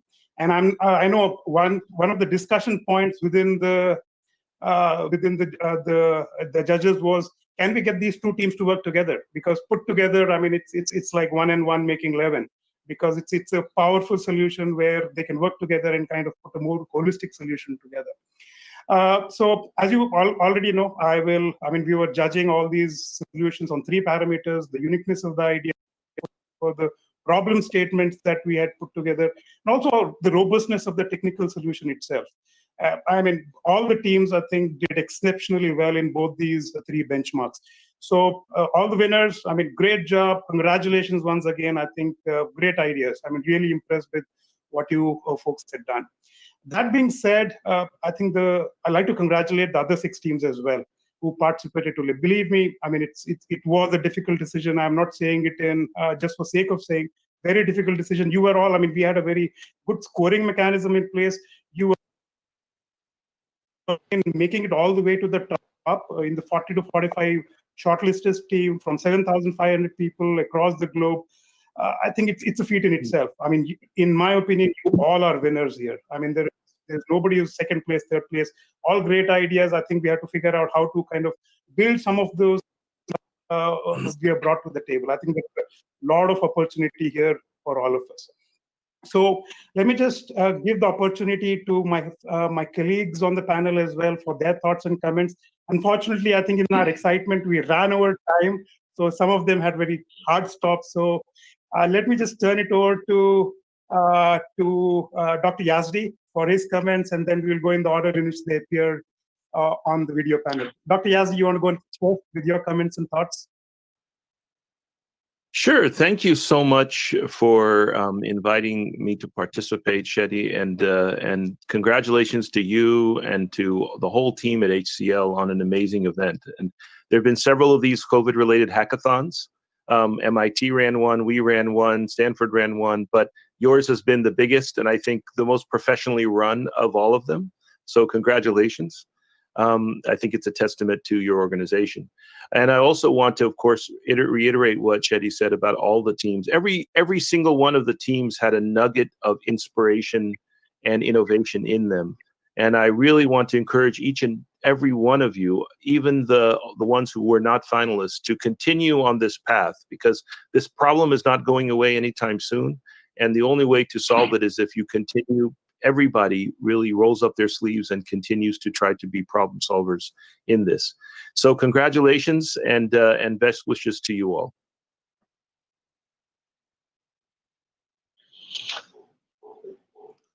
I'd like to also say congratulations. I'd like to say congratulations to every single person. In my role at TrackPhone, I happen to have the responsibility for innovation. And so I'm also very familiar with hackathons. We do innovation at scale. And I would tell you, coming into this event, I had high expectations. And after experiencing it, my expectations were blown away. The level of energy and passion from every single team was amazing. The level of caring and emotion around how do we make the world a better place was evident. The two winning teams were fantastic. Every team had, just very interesting applications of all of the different latest and greatest technologies. And the way I like to think about this is, there's obviously a cloud, as we like to describe, in terms of, the pandemic and the global situation. But today is an example of the silver lining that exists and the innovation that is encouraged when we as a human race are presented with challenges like this, of this size and scale. And so I'm so humbled and appreciative to have presented and been able to participate. And so thank you to everyone. I do encourage every team to take their ideas further. Don't lose faith. Please continue to have resolve and move them forward. And I look forward to mentoring teams that are out there that may need that. And I just wish everyone the best of luck. It's also nice to meet you, CBK, at least virtually. Thank you.